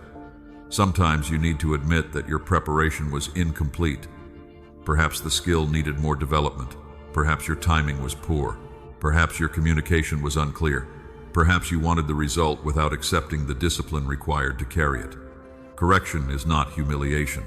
If useful feedback is available, receive it. Ask specific questions. Practice, study, seek mentorship, improve the work. Let rejection sharpen your preparation instead of feeding resentment. But be careful. Not every criticism is accurate. Some people speak from bias, controlled jealousy, or limited understanding.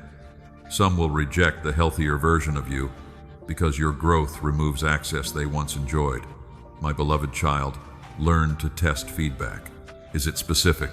Is it supported by evidence? Does it come from someone with wisdom and integrity? Can it help you become more truthful, responsible, skilled, or compassionate? If not, release it. Do not spend years trying to prove yourself to people committed to misunderstanding you. Jesus was rejected in the place where people believed they already knew everything about him. Familiarity made them unwilling to see beyond their assumptions. My beloved child, being misunderstood does not always mean you explain poorly. Sometimes another person has decided that their old picture of you is safer than recognizing your growth. You cannot force their vision to change. You can remain honest. You can continue growing. You can choose environments where truth, accountability, and dignity are possible. Rejection can also clarify boundaries. If someone only welcomes you when you remain silent, that is not belonging. If a relationship depends on you ignoring disrespect, that is not peace. If an opportunity requires secrecy, deception, or neglect of your health, the acceptance it offers may cost too much. My beloved child, preparation includes learning what not to accept. You may have spent years trying to fit into rooms that demanded a smaller version of you. You edited your voice. You hid your needs. You carried work that belonged to others. You became agreeable because disagreement once felt dangerous. Now you are learning that belonging should not require self-abandonment. This does not mean every uncomfortable room is wrong. Growth can include correction, challenge, patience, and compromise. The question is whether truth and dignity remain possible. Healthy preparation makes you more capable of receiving both opportunity and correction. It teaches you to enter a room without begging. It teaches you to listen without disappearing. It teaches you to speak without needing to dominate. It teaches you to leave without revenge when a place repeatedly refuses honesty. My beloved child, rejection may redirect your attention toward work that fits more truthfully. Paul and Barnabas faced opposition in one place and continued serving elsewhere. They did not pretend the rejection was painless. They also did not allow one response to end every possibility. Sometimes redirection means another door. Sometimes it means another method. Sometimes it means more preparation before returning. Sometimes it means releasing the path entirely. Do not force every closed door to reopen. A door can remain closed without your life becoming closed. Grieve it, learn from it, then ask what remains available now. Perhaps you can practice the skill in a smaller setting. Perhaps you can serve one person instead of waiting for a platform. Perhaps you can rebuild trust slowly. Perhaps you can create structure where confusion once ruled. My beloved child, preparation becomes visible through action. Update what needs improvement. Seek counsel. Care for your body. Strengthen your boundaries. Finish unfinished work. Build community with people who value both grace and responsibility. Do not prepare only to prove those who rejected you wrong. Revenge is a poor foundation for purpose. Let preparation grow from love, stewardship, and the desire to become useful. You do not need their regret in order to heal. You do not need public vindication in order to continue. You do not need every closed door explained. Let rejection inform you, but do not let it name you. My beloved child, you are more than the room that did not welcome you, the person who did not choose you, or the opportunity that passed. You are still learning, healing, serving, and becoming. As rejection loses authority over your identity, the second seal begins to come into view. In the next part, I will help you open the seal of restoration, understand what healing can truly return, and receive renewal, without demanding that the past come back in the same form. My beloved child, rejection has begun losing its authority over your identity. You are learning that one closed door cannot define your worth, and one painful ending cannot cancel every future possibility. Now the second seal comes into view. It is the seal of restoration. Restoration does not always mean receiving the exact thing you lost. Sometimes it means repair. Sometimes it means release. Sometimes it means recovering the strength, clarity, trust, and peace that pain tried to take from you. My beloved child, I remember what happened. I remember the nights when disappointment settled heavily over your chest. I remember the relationship you hoped would become safe. I remember the opportunity you prepared for the work that went unnoticed, the trust that was broken, and the version of yourself that became smaller just to survive. Nothing about that pain was invisible to me, but I will not ask you to build your future around the promise that every person will return, every door will reopen, or every loss will be replaced in the same form. That would not be honest. Some things can be repaired. Some things must be mourned. Some things must be released so healing can begin. My beloved child, restoration is not the denial of loss. It is the recovery of life after loss. Think of Peter after failure. He had spoken with confidence, then fear exposed a weakness he did not understand. His denial was real. The shame was real. Yet Jesus met him again, not to pretend nothing had happened, but to restore relationship, truth, and responsibility. Peter was not returned to innocence. He was invited into maturity. That is often how restoration works. You may not become the person you were before the wound. You may become someone more honest, more discerning, more compassionate, and more careful with what you trust. My beloved child, healing does not always take you backward. Sometimes it carries you forward with wisdom. You may be grieving a relationship. Restoration may include reconciliation, but only where truth, accountability, safety, and consistent change are present. You can forgive without reopening access too quickly. You can love someone and still require boundaries. My beloved child, reconciliation is not the only evidence that your heart is becoming free. Freedom may look like no longer checking for their message. It may look like sleeping peacefully after years of anxiety. It may look like speaking their name without your body returning to the moment of harm. It may look like remembering without feeling compelled to return. These changes matter. Perhaps the loss involved work or money. Restoration may not arrive through sudden abundance. It may begin with facing the numbers, asking for qualified help, building a realistic plan, learning a new skill, or accepting temporary support without shame. My beloved child, practical wisdom can become part of healing. A budget can restore clarity. A medical appointment can restore understanding. Think of Naomi. She returned home carrying grief and believing that loss had changed everything. Her pain was not corrected by a speech. Restoration began through Ruth's presence, shared work, ordinary provision, and relationships that slowly opened another future. My beloved child, healing often enters quietly. It may arrive through a meal, a safe conversation, a regular routine, a person who keeps their word, a morning when your mind feels a little clearer, a day when laughter returns without permission. You may need to rebuild trust in yourself. Pain can make you question every decision. You may wonder why you did not see the warning, leave sooner, speak more clearly, or protect yourself better. My beloved child, responsibility is useful, but endless self-punishment is not. Ask what you can learn, then release the belief that you should have known everything with the knowledge you had then. You can become wiser without becoming cruel toward your former self. Speak to that earlier version of you with honesty. You were afraid. You were lonely. You hoped things would change. Now you know more. Use what you know now. Restoration includes reclaiming your voice. Perhaps you learned that speaking invited conflict, so silence became protection. Perhaps you became agreeable because disagreement once led to rejection.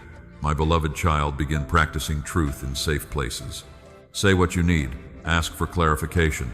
Name what you cannot carry. Express disagreement without attacking.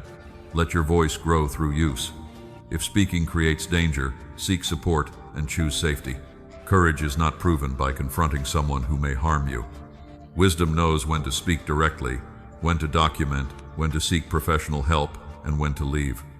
Restoration also requires patience. A wound formed over years may not heal in one prayer. Progress may come in layers. You may feel strong for several days, then a memory may return with surprising force. Do not call that failure. The heart revisits pain as it becomes ready to process more of it. Pause. Breathe. Pray. Reach out. My beloved child, repeated care is not weakness.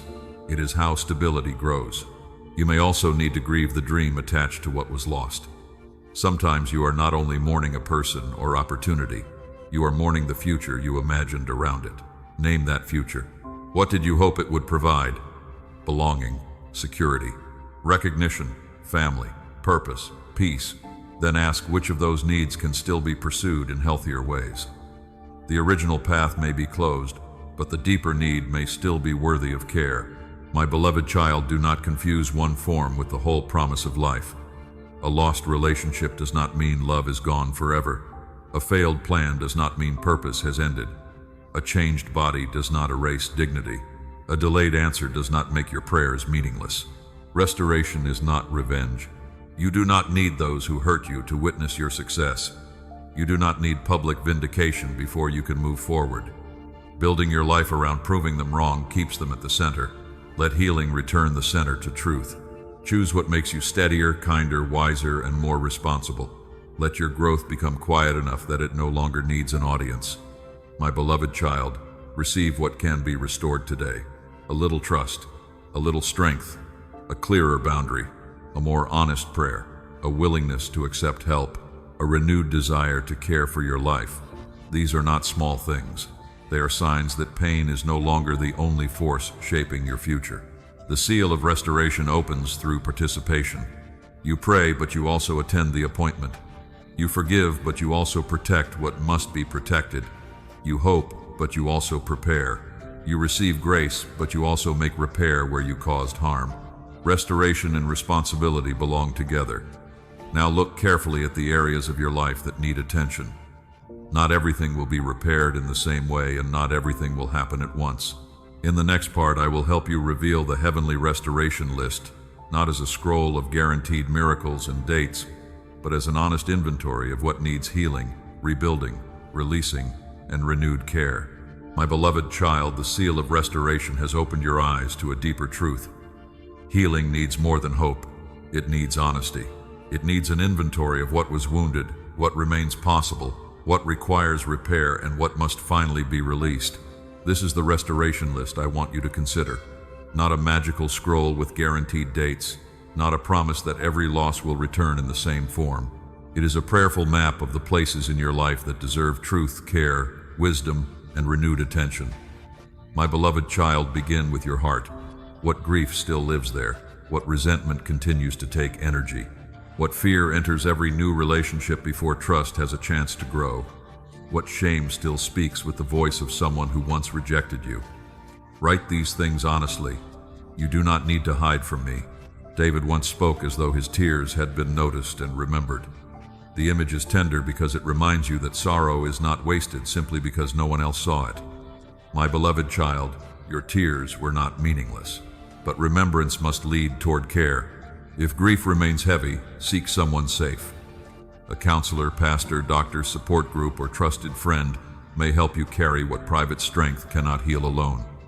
Next, look at your mind. What thoughts repeat without evidence? What stories do you tell yourself when silence appears?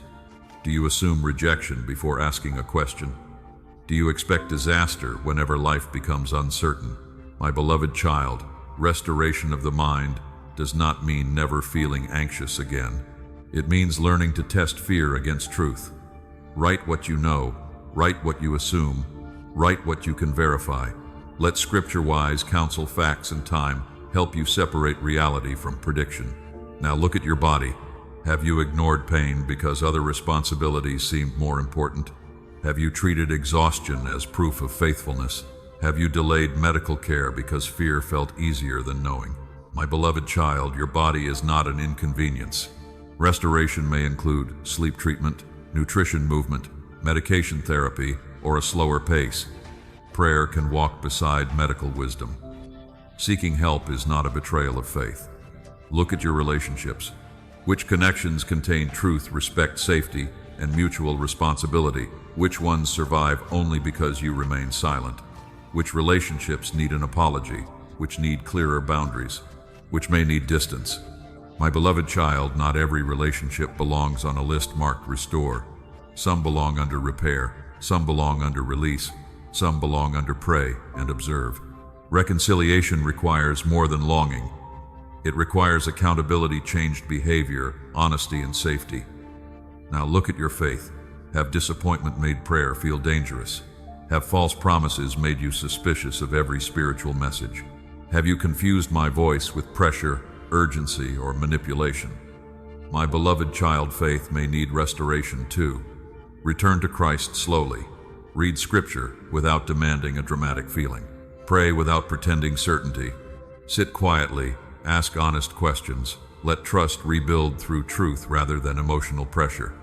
Now look at your work and responsibilities. What remains unfinished? What needs structure?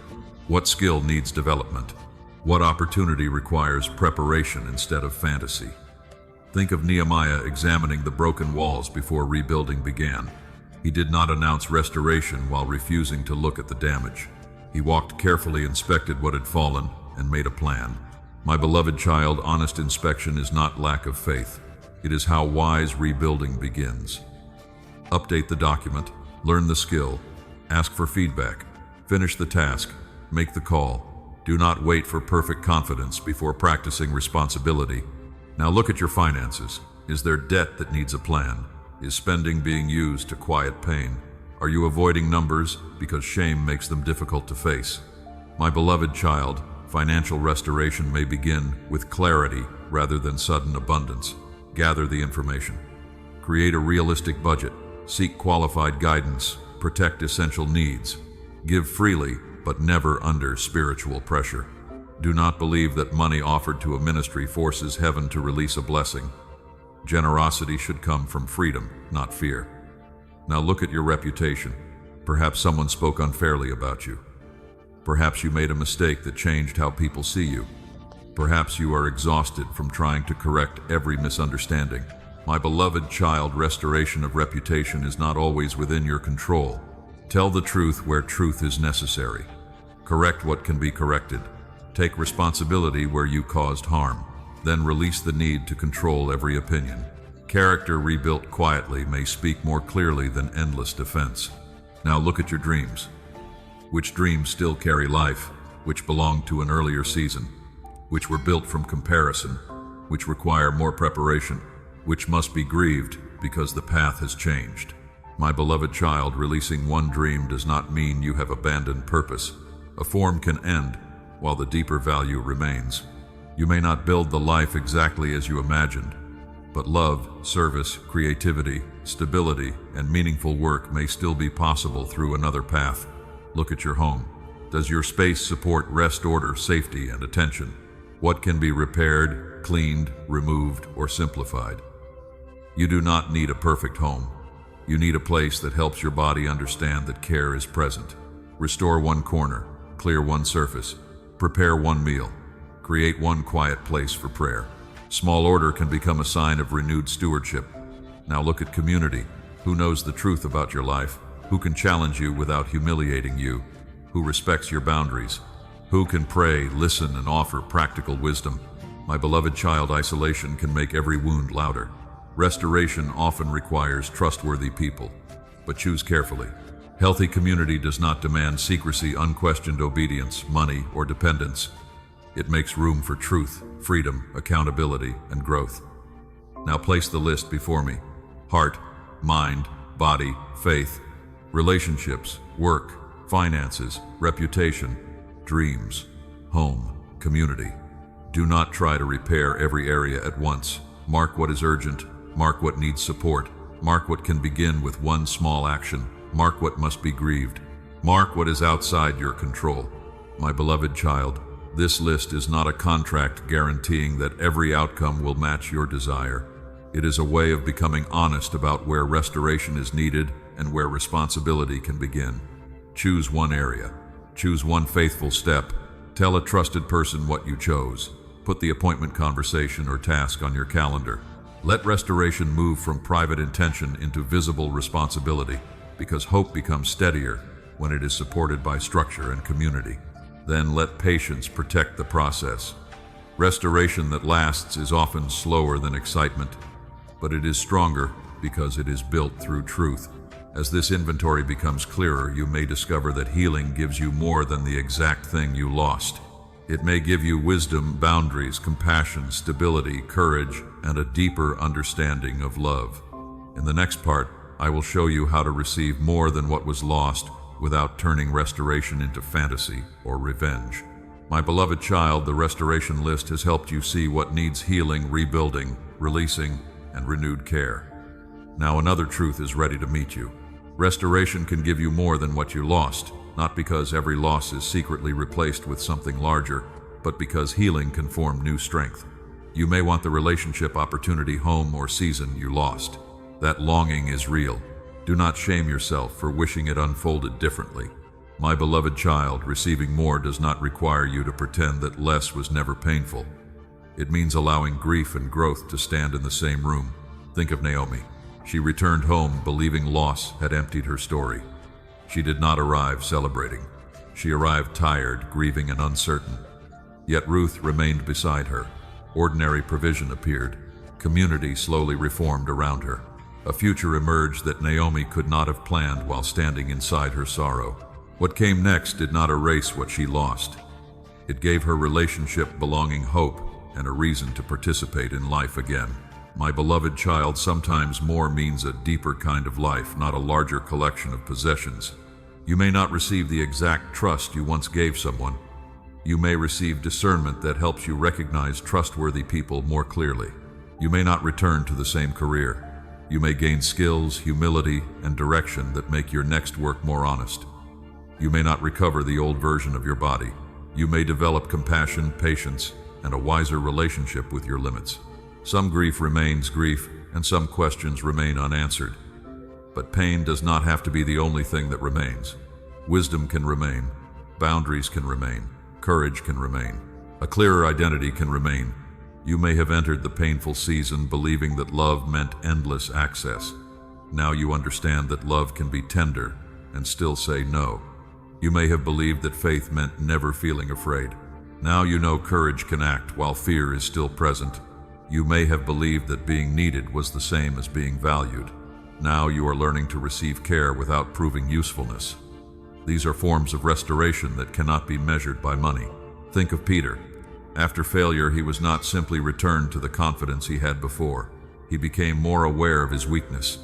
He learned that love and responsibility could continue after shame. His restoration included humility. My beloved child, humility is not less than confidence. It is confidence that no longer needs to pretend. Perhaps your loss exposed places where pride kept you isolated. Perhaps you believed asking for help would make you weak. Perhaps you thought you needed to understand everything before beginning again. Now you know that community matters. You know that qualified help can protect healing. You know that prayer counseling, medical care, financial guidance, and wise friendship can work together.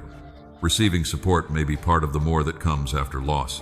Loss may also change your relationship with time. You may listen more carefully, express gratitude sooner, protect time with people you love, and stop sacrificing every present joy to a future goal. My beloved child, awareness helps you notice what was present but neglected. Do not turn this truth into pressure to find a lesson immediately. Grief needs room. A person in fresh pain does not need to be told that something better is guaranteed. Sit with what hurts. Let the question remain open. Healing is not delayed because you cannot yet see meaning. Sometimes understanding comes much later. Sometimes it remains partial. My beloved child, I am not disappointed by your unfinished questions. There are also practical forms of more. A failed plan may teach careful preparation. A financial setback may lead to structure and qualified guidance. A harmful relationship may teach you to recognize manipulation and trust consistency. Exhaustion may teach you to honor rest, treatment, and limits. These lessons do not justify what hurt you. They help protect what comes next. My beloved child, let the future receive the wisdom the past cost you. Do not keep paying for the same lesson by repeating the same pattern. Write down what you know now. What warning signs did you ignore? What support should you have sought sooner? What boundary would protect you today? What strength appeared that you had not recognized before? Then ask how this wisdom can become practice. Insight without action becomes another form of delay. If you learn that isolation weakens, you build regular connection. If you learn that exhaustion distorts decisions, create a rhythm of rest. If you learn that promises are not enough, observe behavior over time. If you learn that silence breeds resentment, practice honest conversation earlier. My beloved child, more becomes real through stewardship. You may also receive compassion that is deeper than sympathy. Because you have known disappointment, you can sit beside another person without rushing them. You can listen without offering empty guarantees. You can say, I do not know how this will end, but you do not have to face it alone. This compassion does not need a platform. It may change one conversation, one family, or one wounded heart. But protect compassion with boundaries. Your pain may make you sensitive to everyone else's needs. That does not make you responsible for rescuing them. Offer what you can give freely. Do not offer what will produce resentment, instability, or harm. The more you receive should make you wiser, not easier to exploit. You may also receive a quieter identity. What you achieved, owned, or controlled may once have carried your whole name. Now identity can root itself more deeply in learning, serving, healing, creating, and becoming. My beloved child, this freedom allows you to hold success with open hands. If an opportunity comes, you can receive it without worshiping it. If recognition comes, you can appreciate it without depending upon it. If another door closes, you can grieve without believing your life has ended. This is strength after weakness, not hardness, not revenge, not the need to prove that everyone who doubted you was wrong. True strength is the ability to remain truthful, compassionate, teachable, and responsible after pain. Let gratitude grow beside grief. Thank me for what has returned. Thank me for what has grown. Thank me for what you can now recognize. Do not force gratitude for what was harmful. Give thanks for the help, wisdom, courage, and companionship that met you within it. My beloved child, you may receive more than what was lost by becoming able to carry more truth, more peace, more responsibility, and more love than before. This does not mean life will become effortless. It means you no longer enter the future empty-handed. You carry lessons, you carry boundaries, you carry compassion. You carry evidence that you can survive change without abandoning yourself. Now the third seal begins to come into view. In the next part, I will help you open the seal of divine acceleration, not as supernatural speed or guaranteed deadlines, but as prepared movement when clarity, opportunity, character, and responsible action begin to align. My beloved child, you are not entering the future empty-handed. You carry wisdom, boundaries, compassion, and evidence of growth. Now the third seal comes into view. It is the seal of divine acceleration. But listen carefully. Acceleration is not panic. It is not a promise that years will collapse into days. It is prepared movement. It is what happens when clarity, character, opportunity, and responsible action begin to align. For a long time you may have felt delayed. You watched others move while your own path seemed still. You practiced, waited, healed, learned, and wondered whether any of it mattered. My beloved child, hidden preparation can feel like wasted time when no result is visible. But preparation is not empty. A seed beneath the soil may look inactive, yet roots are forming. In the same way, patience, discipline, discernment, and courage may have been growing before circumstances were ready to change. Think of Joseph. His rise appeared sudden to those who saw only the public moment. He was carrying significant responsibility, but the movement was not without preparation. Years of service had taught him how to organize. Pressure had tested his judgment. Pain had forced him to face bitterness. Responsibility in hidden places prepared him for responsibility in visible places. My beloved child, sudden opportunity often rests upon slow formation. This is why you must not despise the season behind you. Yet the wisdom you developed can still become useful when movement begins. Acceleration may first look like clearer decisions. You stop spending weeks debating what truth has already shown you. You recognize manipulation sooner. You ask for help before reaching collapse. You finish the task because perfection no longer controls you. You leave the harmful conversation without trying to win it. These changes reduce the distance between understanding and action. That distance matters. You may already know what needs to happen, but fear, shame, exhaustion, or confusion creates friction. Prepared movement removes some of that friction. A schedule helps you begin. A budget helps you face reality. A counselor helps you name the pattern. A mentor helps you improve the skill. A boundary protects your attention. Rest gives your mind enough clarity to choose wisely. Acceleration is not always moving faster. Sometimes it is removing what repeatedly stops healthy movement. Ask what slows you unnecessarily. Is it the need for everyone's approval? Is it waiting for perfect confidence? Is it scattered attention? Is it a lack of information? Is it fear of making one imperfect choice? My beloved child, name the obstacle honestly. Then ask what support structure or truth could reduce its power. Nehemiah did not rebuild a damaged city through excitement alone.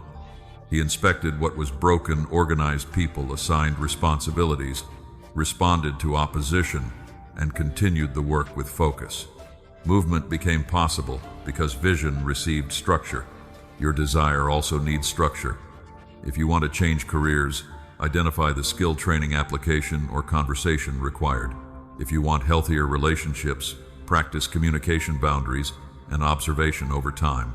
If you want financial stability, gather the numbers and make a realistic plan. If you want greater peace, create routines that protect sleep, prayer, attention, and support. My beloved child, a dream without structure often becomes another source of frustration. Do not wait for a feeling of acceleration. Build conditions that support faithful movement. Prepare the documents, clear the calendar, finish the unfinished task. Ask the question, make the appointment. Practice the skill again. One responsible action can create momentum because it makes the next action easier to recognize, but remain grounded when progress begins. Movement can awaken excitement, and excitement can weaken discernment.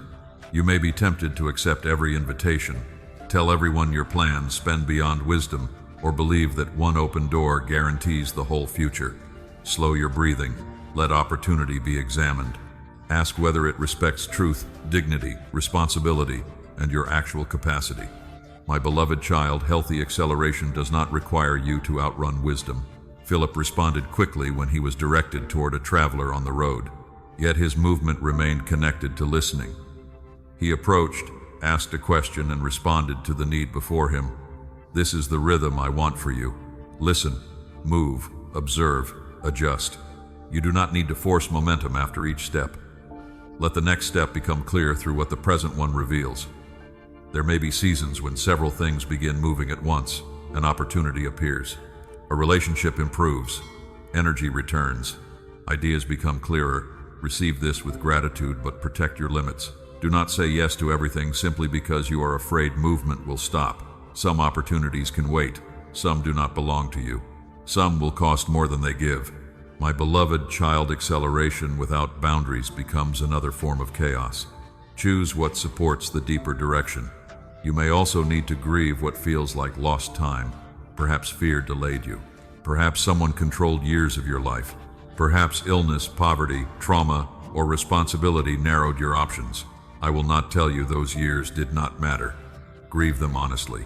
Then refuse to spend the next season only mourning the previous one. You cannot recover time by rushing. You honor time by becoming present, responsible, and willing now. My beloved child, making up for lost time does not mean cramming an entire life into 1 year. It means carrying forward what has been learned and refusing to let old paralysis govern the next choice. Let momentum grow through consistency. A small habit repeated becomes skill. A clear boundary repeated becomes trust in yourself. A truthful conversation repeated becomes healthier relationship. A daily practice repeated becomes capacity. This kind of acceleration is quieter than a miracle claim, but it is strong because it can last. Do not compare your pace with another person's. Their movement may be visible while their preparation remains hidden. Your pace must respect your health, responsibilities, resources, and season. Faithfulness is not a race against someone else's clock. My beloved child, move at the speed of truth.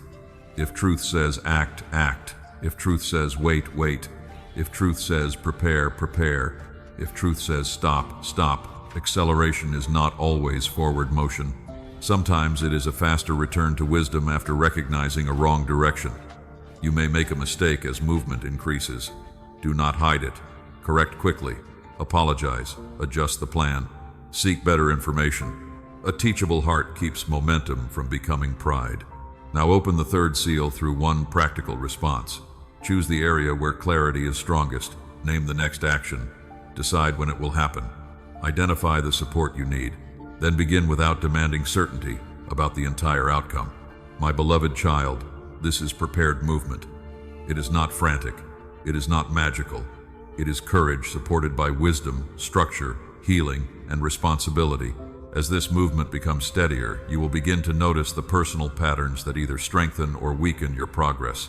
In the next part, I will help you activate the personal acceleration code not as a secret formula, but as the daily combination of attention habits, support, truth, and readiness that helps you respond when the way becomes clear. My beloved child, prepared movement has begun teaching you that progress becomes steadier when clarity, character, opportunity, and responsible action meet. Now understand your personal acceleration code. It is not magic. It is the pattern that helps you respond wisely when the way becomes clear. This pattern begins with attention. What repeatedly receives your attention will shape your direction. If fear receives every morning, it will train your mind to expect danger. If comparison receives every quiet moment, it will make another person's pace feel like a judgment against your own. My beloved child, attention is not a small thing. It is the doorway through which thought becomes habit, habit becomes character, and character influences choice. Notice what enters your mind before the day begins. Notice what steadies or unsettles you. Notice whether your attention is being scattered by endless checking, unfinished conversations, or promises that keep you waiting without evidence. Your personal pattern becomes stronger when attention is protected. Choose a time for prayer. Choose a time for work. Choose a time for rest.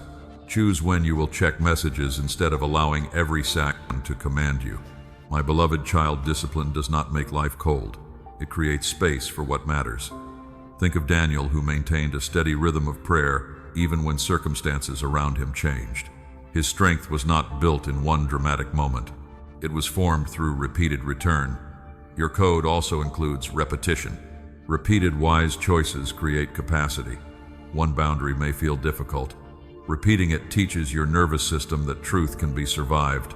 One honest conversation may bring relief. Practicing honesty earlier keeps resentment from growing. Athletes train movements until the body can respond under pressure. Paul used this kind of image to describe disciplined faith. He did not speak of effort as a way to purchase love. He spoke of training so that intention and action could become aligned. My beloved child, practice what you want to become. If you want to become calmer, practice pausing before replying. If you want to become trustworthy, keep small promises. If you want to become courageous, speak one truthful sentence when silence would be easier. If you want to become prepared, finish what is already in your hands. Your personal pattern also includes self-knowledge. You need to understand what weakens you. Perhaps lack of sleep makes every decision feel urgent. Perhaps loneliness makes unhealthy attention appear valuable. Perhaps criticism awakens an old fear of abandonment. Perhaps success makes you overcommit because you are afraid the opportunity will disappear. My beloved child, knowing these patterns does not make you weak. It helps you prepare. Create a plan before the difficult moment comes. Decide whom you will call when fear becomes loud. Write down the reasons behind a necessary boundary. Prepare a sentence that gives you time to think. Say, I need to review this before answering. Say, I am not ready to agree. Say, I need more information. A prepared response can protect you when emotion is strong. Your environment matters too. A cluttered space may not cause confusion, but it can add friction when your mind is already tired. A phone beside your bed may keep your body alert. Constant contact with people who mock your growth may weaken your resolve. My beloved child, arrange your environment to support truth. Place what you need where you can reach it. Remove what repeatedly pulls you toward harm. Create a quiet place for prayer. Keep reminders of the actions you have chosen. Make the healthier path easier to begin. Support is another part of your personal code. You are not designed to accelerate alone. Isolation may feel efficient, but it often hides blind spots. Wise people can help you notice when excitement is becoming recklessness or when fear is disguising itself as caution. Choose support. Look for people who respect your freedom, tell the truth, welcome questions, and encourage responsibility. Avoid anyone who demands control, secrecy, money, or unquestioned loyalty in my name. My beloved child, healthy support does not replace your judgment, it strengthens it. Speak with mentors, counselors, doctors, pastors, friends, or qualified professionals. Let expertise and prayer work together. Truth is the central line running through every part of this code. Without truth, speed only carries you faster in the wrong direction. Ask what is real.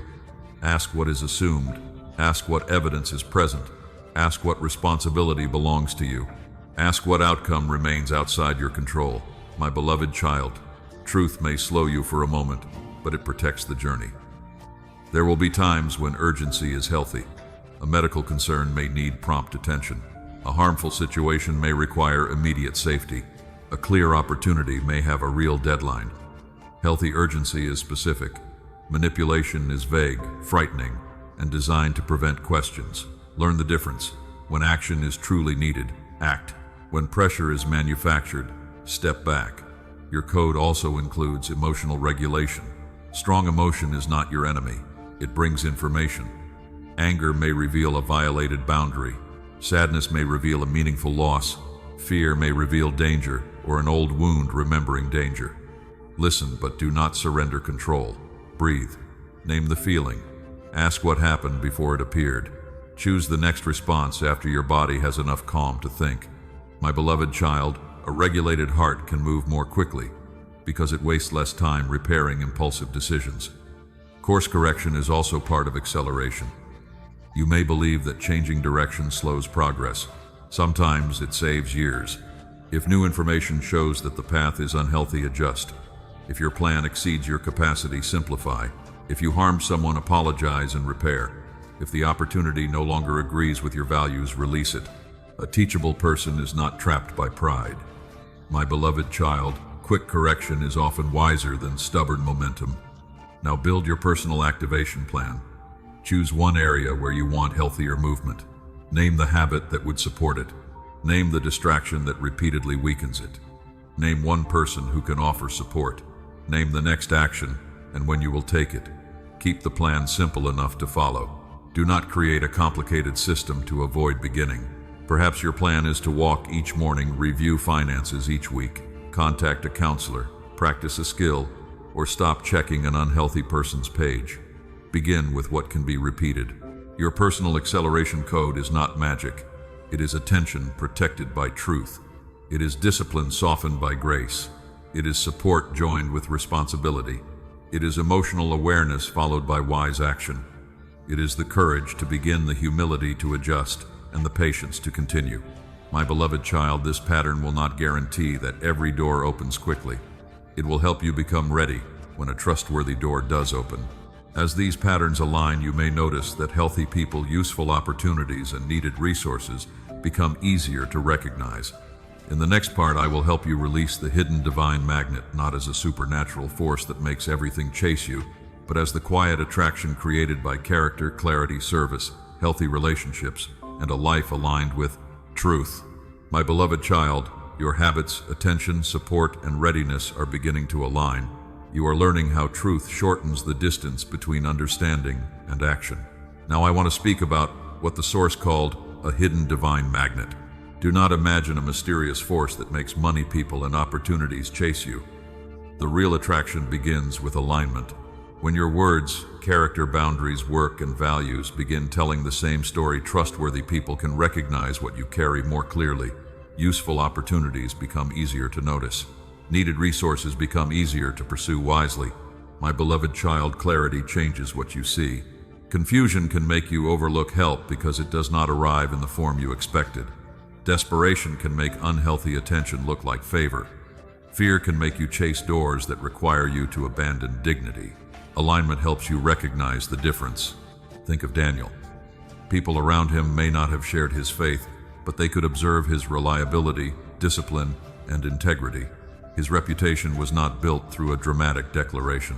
It was formed through repeated choices. Character became visible over time. My beloved child, consistency creates a kind of trust that words alone cannot create. If you keep your commitments, people learn that your yes carries meaning. If you admit mistakes, people learn that truth matters more than appearance.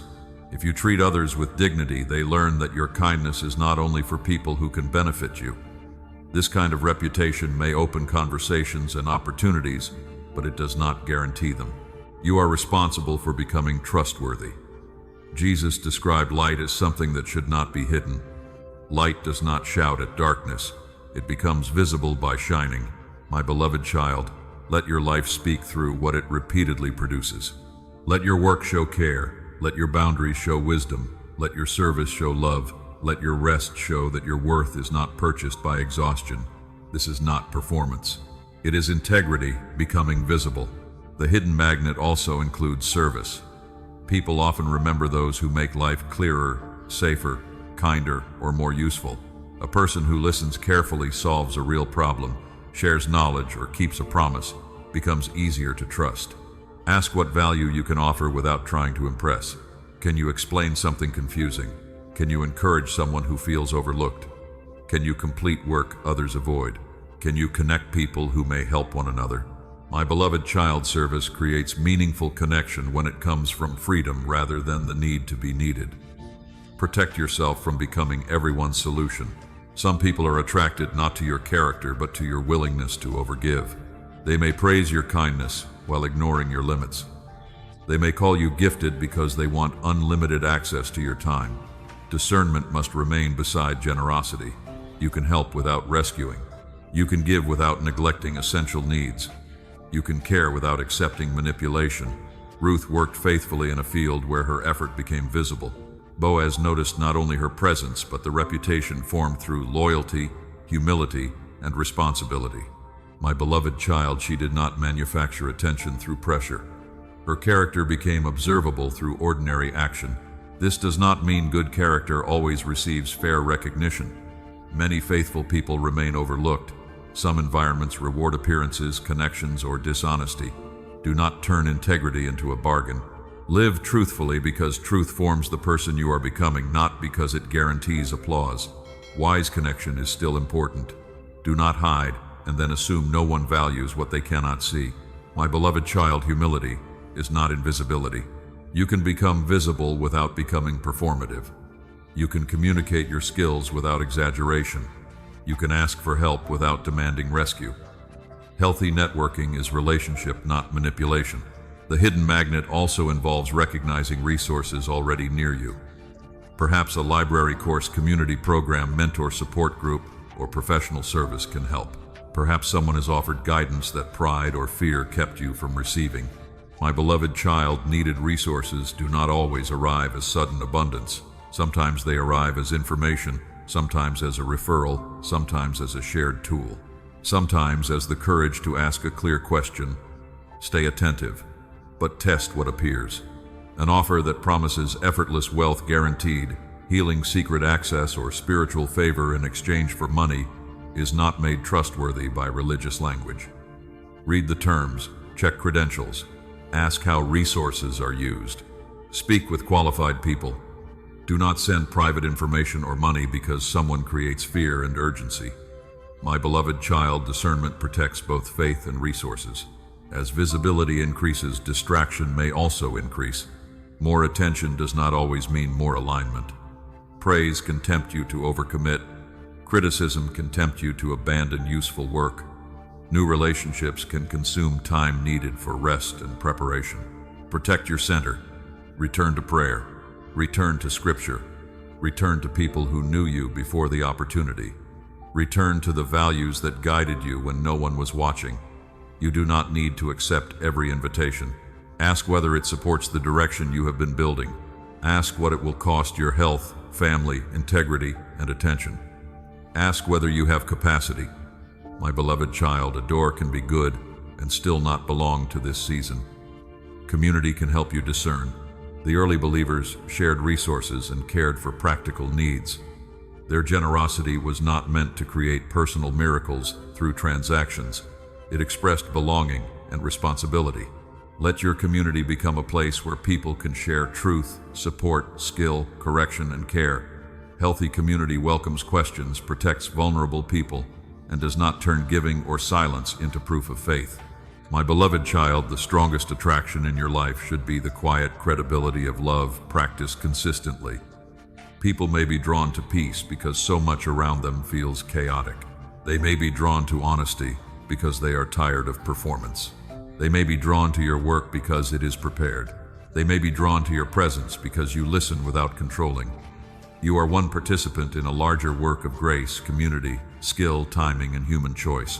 If an opportunity arrives, examine it. If a helpful person appears, build trust slowly. If resources become available, steward them carefully. If recognition increases, remain teachable. Do not call every new contact destiny. Do not call every compliment confirmation. Do not call every obstacle an attack. Stay grounded in truth. My beloved child, release the hidden magnet by releasing the need to chase what requires self-betrayal. Become clear enough to recognize what fits. Become prepared enough to respond. Become honest enough to walk away from what only looks attractive. Your life does not need magical force. It needs alignment, character, service, wisdom, healthy visibility, trustworthy community, prayerful attention, responsible action. As these things deepen, the next few days can become a useful window for practicing what you have learned.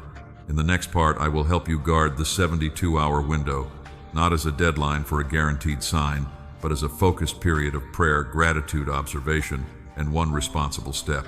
My beloved child, alignment has begun changing the way you recognize people, opportunities, and resources. You are learning that character, clarity, service, and responsible action create a life that can receive what is healthy without chasing what requires self-betrayal. Now I want you to guard the next 72 hours with wisdom. Do not turn these 3 days into a superstition. Do not sit beside your phone waiting for a guaranteed call. Do not search every message number, dream, or coincidence for proof that heaven has moved. My beloved child, this window is not a deadline for a miracle. It is a focused period of attention. It is an invitation to slow down, listen, observe, pray, and take one responsible step. The first day is for stillness. Your mind has absorbed many voices. Some have encouraged you, some have frightened you, some have promised outcomes no person could honestly guarantee. Before you decide what comes next, create space where noise no longer controls the room. Turn off what keeps panic alive. Step away from endless checking. Sit with scripture. Breathe slowly. Tell me what you hope will happen and what you fear may happen. My beloved child, honest prayer does not need dramatic language. You may say, Father, I want clarity. I am tired. I am afraid of missing something. Help me recognize truth without forcing an answer. Then listen. Stillness may reveal that your greatest need is not a new opportunity, but rest. It may reveal that one relationship has been consuming attention without offering honesty. It may reveal that you already know the next step but have delayed it because fear prefers endless reflection. Think of Jesus in Gethsemane. He did not hide distress behind impressive words. He prayed honestly, remained present, and surrendered what he could not control. His stillness was not passivity. It prepared him to act with courage. My beloved child, let the first day expose what pressure has hidden. Write down what is true. Write down what is assumed. Write down what belongs to your responsibility. Write down what remains outside your control. Do not solve everything. Create clarity. The second day is for gratitude and examination. Do not force gratitude for what harmed you. Give thanks for the care, wisdom, support, and courage that met you within difficulty. Then examine what has begun to move. Has a conversation become more honest? Has your thinking become calmer? Have you received useful information? Have you recognized that a door should remain closed? My beloved child, movement is not always addition. Sometimes movement is the courage to stop. Sometimes it is releasing a false promise. Sometimes it is admitting that your body needs help. Examine the fruit. Does this path make you more truthful? Does it strengthen responsibility? Does it respect dignity and safety? Does it allow questions? Does it move you toward peace without asking you to deny reality? If the answer is unclear, do not force certainty. Seek wise counsel. Speak with someone mature, honest, and respectful of your freedom. If the matter involves health, money, safety, housing, or legal responsibilities, include qualified help. Prayer and expertise can stand beside one another. The third day is for action, not many actions. One clear action: make the appointment, send the application, review the budget, ask the question, offer the apology, set the boundary, begin the routine. My beloved child, action gives the window meaning. Without action, heightened emotion can fade into another memory. One faithful step turns attention into stewardship. Choose an action small enough to complete and meaningful enough to matter. Do not choose something dramatic merely because drama feels spiritual. A quiet act of responsibility may carry more truth than a public declaration. Joshua prepared the people before they crossed into a new season. There was movement, but there was also order. People listened, made ready, and followed directions step by step. My beloved child, preparation protects transition. If your action involves another person, respect their freedom. You can communicate, but you cannot control their response. You can apologize, but you cannot force reconciliation. You can offer help, but you cannot make someone receive it. Do what belongs to you. Release what belongs to them. During these 3 days, guard your attention carefully. Fear may return and say that nothing is happening. Excitement may say that everything is guaranteed. Both voices can distort truth. Stay grounded. Do not let negative voices contaminate your mind, but do not label every concern negative. A wise warning may protect you. A difficult fact may clarify the path. Healthy discernment listens without becoming ruled by fear. My beloved child, guard your heart from cynicism and fantasy at the same time. Cynicism says nothing good can happen. Fantasy says every desire will happen exactly as imagined. Hope stands between them. Hope says change is possible, wisdom is available, and one faithful step still matters even when the outcome remains uncertain. You may notice a phone call, email conversation, or opportunity during this window. Receive it without exaggeration. Examine what it is. Ask questions. Read carefully. Take time where time is available. Do not call every contact destiny. Do not call every delay opposition. Do not call every emotional feeling confirmation. What is trustworthy can endure careful attention. You may also notice no external sign at all. My beloved child, that does not mean the 3 days failed. Perhaps the real movement is that you rested. Perhaps you finally named what hurt. Perhaps you asked for help. Perhaps you stopped chasing someone who repeatedly confused you. Perhaps you made one decision that will protect the months ahead. Inner clarity is not less meaningful because no one else can see it. Keep a simple record during the window. Over time, you may see patterns. You may notice that peace grows after honest action. You may notice that confusion grows around certain people. You may notice that rest improves discernment. You may notice that gratitude helps you recognize support already present. My beloved child, patterns can guide you more wisely than isolated moments. At the end of the 72 hours, return to prayer. Say, Father, thank you for what became clear and for what remains unfinished. Help me continue without panic. Keep me teachable. Strengthen what is healthy. Expose what is false. Guide my next step through truth, love, wisdom, and peace. Then release the deadline. Do not keep extending the window because you are waiting for a dramatic sign. The purpose was never to make heaven obey a clock. The purpose was to train your attention, protect your peace, and move one truth into action. My beloved child, these 3 days can become a doorway, but the life beyond them will still require faithfulness. Continue the habits, keep the boundary, follow through on the appointment. Remain connected to wise people. Let gratitude become a rhythm rather than an event. You are now approaching the final part of this journey. In the next part, I will invite you to enter the new chapter with heaven, carry the 3 seals with humility, release the old need for guarantees, and walk forward with purpose, restoration, prepared, movement, wisdom, courage, and peace. My beloved child, the focused window has ended, but the journey is not ending. You have prayed, observed, given thanks, protected your attention, and taken one responsible step. Now enter the new chapter without demanding that every question disappear before you move. A new chapter is not a perfect life. It is a different way of walking. You are no longer being asked to chase signs, force doors, or prove that you deserve love. You are being invited to carry purpose with humility, restoration with patience, and prepared movement with wisdom. My beloved child, remember the first seal. Purpose was never a crown that placed you above others. It was a trust. It revealed the gifts, burdens, values, and compassion that have followed you through many seasons. Carry that seal by serving faithfully. Use your voice without controlling. Use your skills without needing applause. Use your story without making another person responsible for your healing. Let purpose become useful in ordinary places. Remember the second seal. Restoration was never a guarantee that every person, opportunity, dream, or season would return in the same form. It became an invitation to heal, repair, rebuild, grieve, release, and receive care. Carry that seal by protecting what has begun to grow. Keep the boundary. Attend the appointment. Follow wise guidance. Tell the truth sooner. Rest before exhaustion becomes collapse. My beloved child, healing becomes stronger when it is supported by responsibility. Remember the third seal.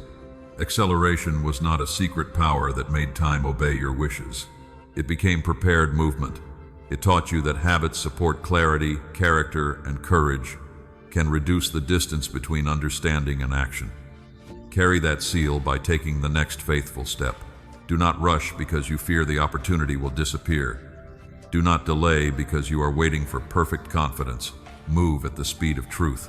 The source spoke of a divine magnet, but you have learned a healthier meaning. Character attracts trust.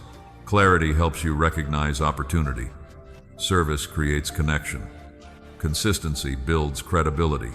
Healthy community makes support easier to receive. My beloved child, remain visible without becoming performative. Let your work speak honestly. Let your boundaries speak clearly. Let your kindness remain free. Let your faith point toward Christ rather than toward pressure, superstition, or empty guarantees. You may still face closed doors. A new chapter does not mean every door opens. Some doors may remain closed because another path is needed. Some may require more preparation. Some may close because people make choices you cannot control. Do not call yourself rejected every time life changes direction. Pause, grieve, learn, then ask what remains possible. You may also face open doors that are not healthy. An invitation can look impressive while demanding too much. A relationship can feel exciting while repeating old confusion. A promise can sound spiritual while hiding manipulation. My beloved child, carry discernment into every new room. Ask questions, read carefully, seek counsel, observe behavior. Protect your health, finances, time, and peace. Faith does not require you to abandon wisdom. Now surrender the future again. Bring me the plans you still hold tightly. Bring the relationship you hope will heal. Bring the work you want to build, the body you are learning to care for, the family concerns you cannot solve alone, and the dream that still makes you afraid to hope. Say, Father, I place these things in your hands. Guide what should grow. Correct what is unwise. Strengthen what is honest. Close what would require me to abandon truth, safety, love, or responsibility. My beloved child, surrender is not giving up. It is refusing to make control the foundation of peace. There will be days when you feel strong. Use that strength gently. There will be days when old fear returns. Do not shame yourself. Return to what you learned. Breathe. Pray. Separate facts from predictions. Contact someone trustworthy. Complete one responsibility. Rest your body. Beginning again is not failure. It is part of faithful living. Do not walk alone. Healthy community will help you remain grounded when success, disappointment, praise, or criticism begins changing the atmosphere around you. Choose people who welcome truth, respect boundaries, and do not use my name to control your choices. Receive correction without losing your identity. Receive encouragement without becoming dependent on approval. Receive help without shame. My beloved child, let love become practical. Call the person who needs encouragement.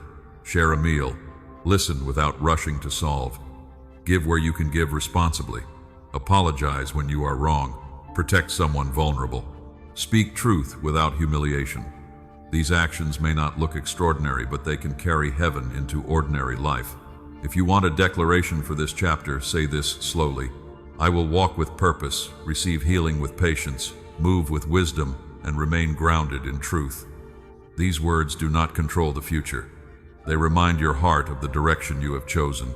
Now choose one faithful action before this day ends. Make the call. Write the plan.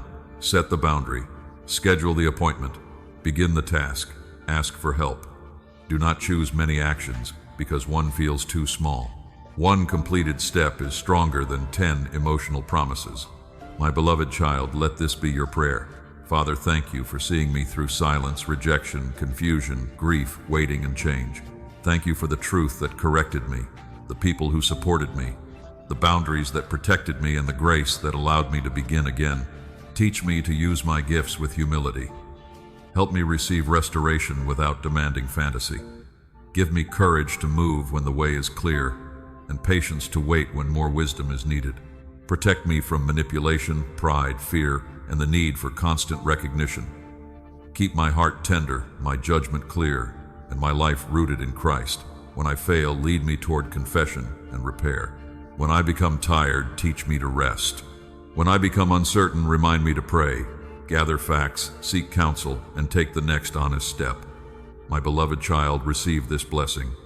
May peace guard your mind. May wisdom guide your choices. May courage strengthen your voice. May humility protect your purpose. May trustworthy people walk beside you. May your homework, relationships, and service become places where truth and compassion can grow. I will not promise a life without hardship. I will remind you that hardship does not have final authority over who you become. You are entering a new chapter, not because every circumstance has changed, but because you are learning to walk differently. Go forward with open hands. Carry the 3 seals as reminders of purpose, restoration, and prepared movement. Keep Christ at the center. If this message has helped you feel steadier, you may like the video, share it with someone who needs encouragement, and subscribe for more scripture-centered messages. These actions do not earn blessing. They simply help this message reach others. My beloved child, rise now. Walk with truth. Walk with courage. Walk with peace. The old chapter has taught you. Keep listening closely. The new chapter will require you. Step into it with humility, responsibility, hope, and love.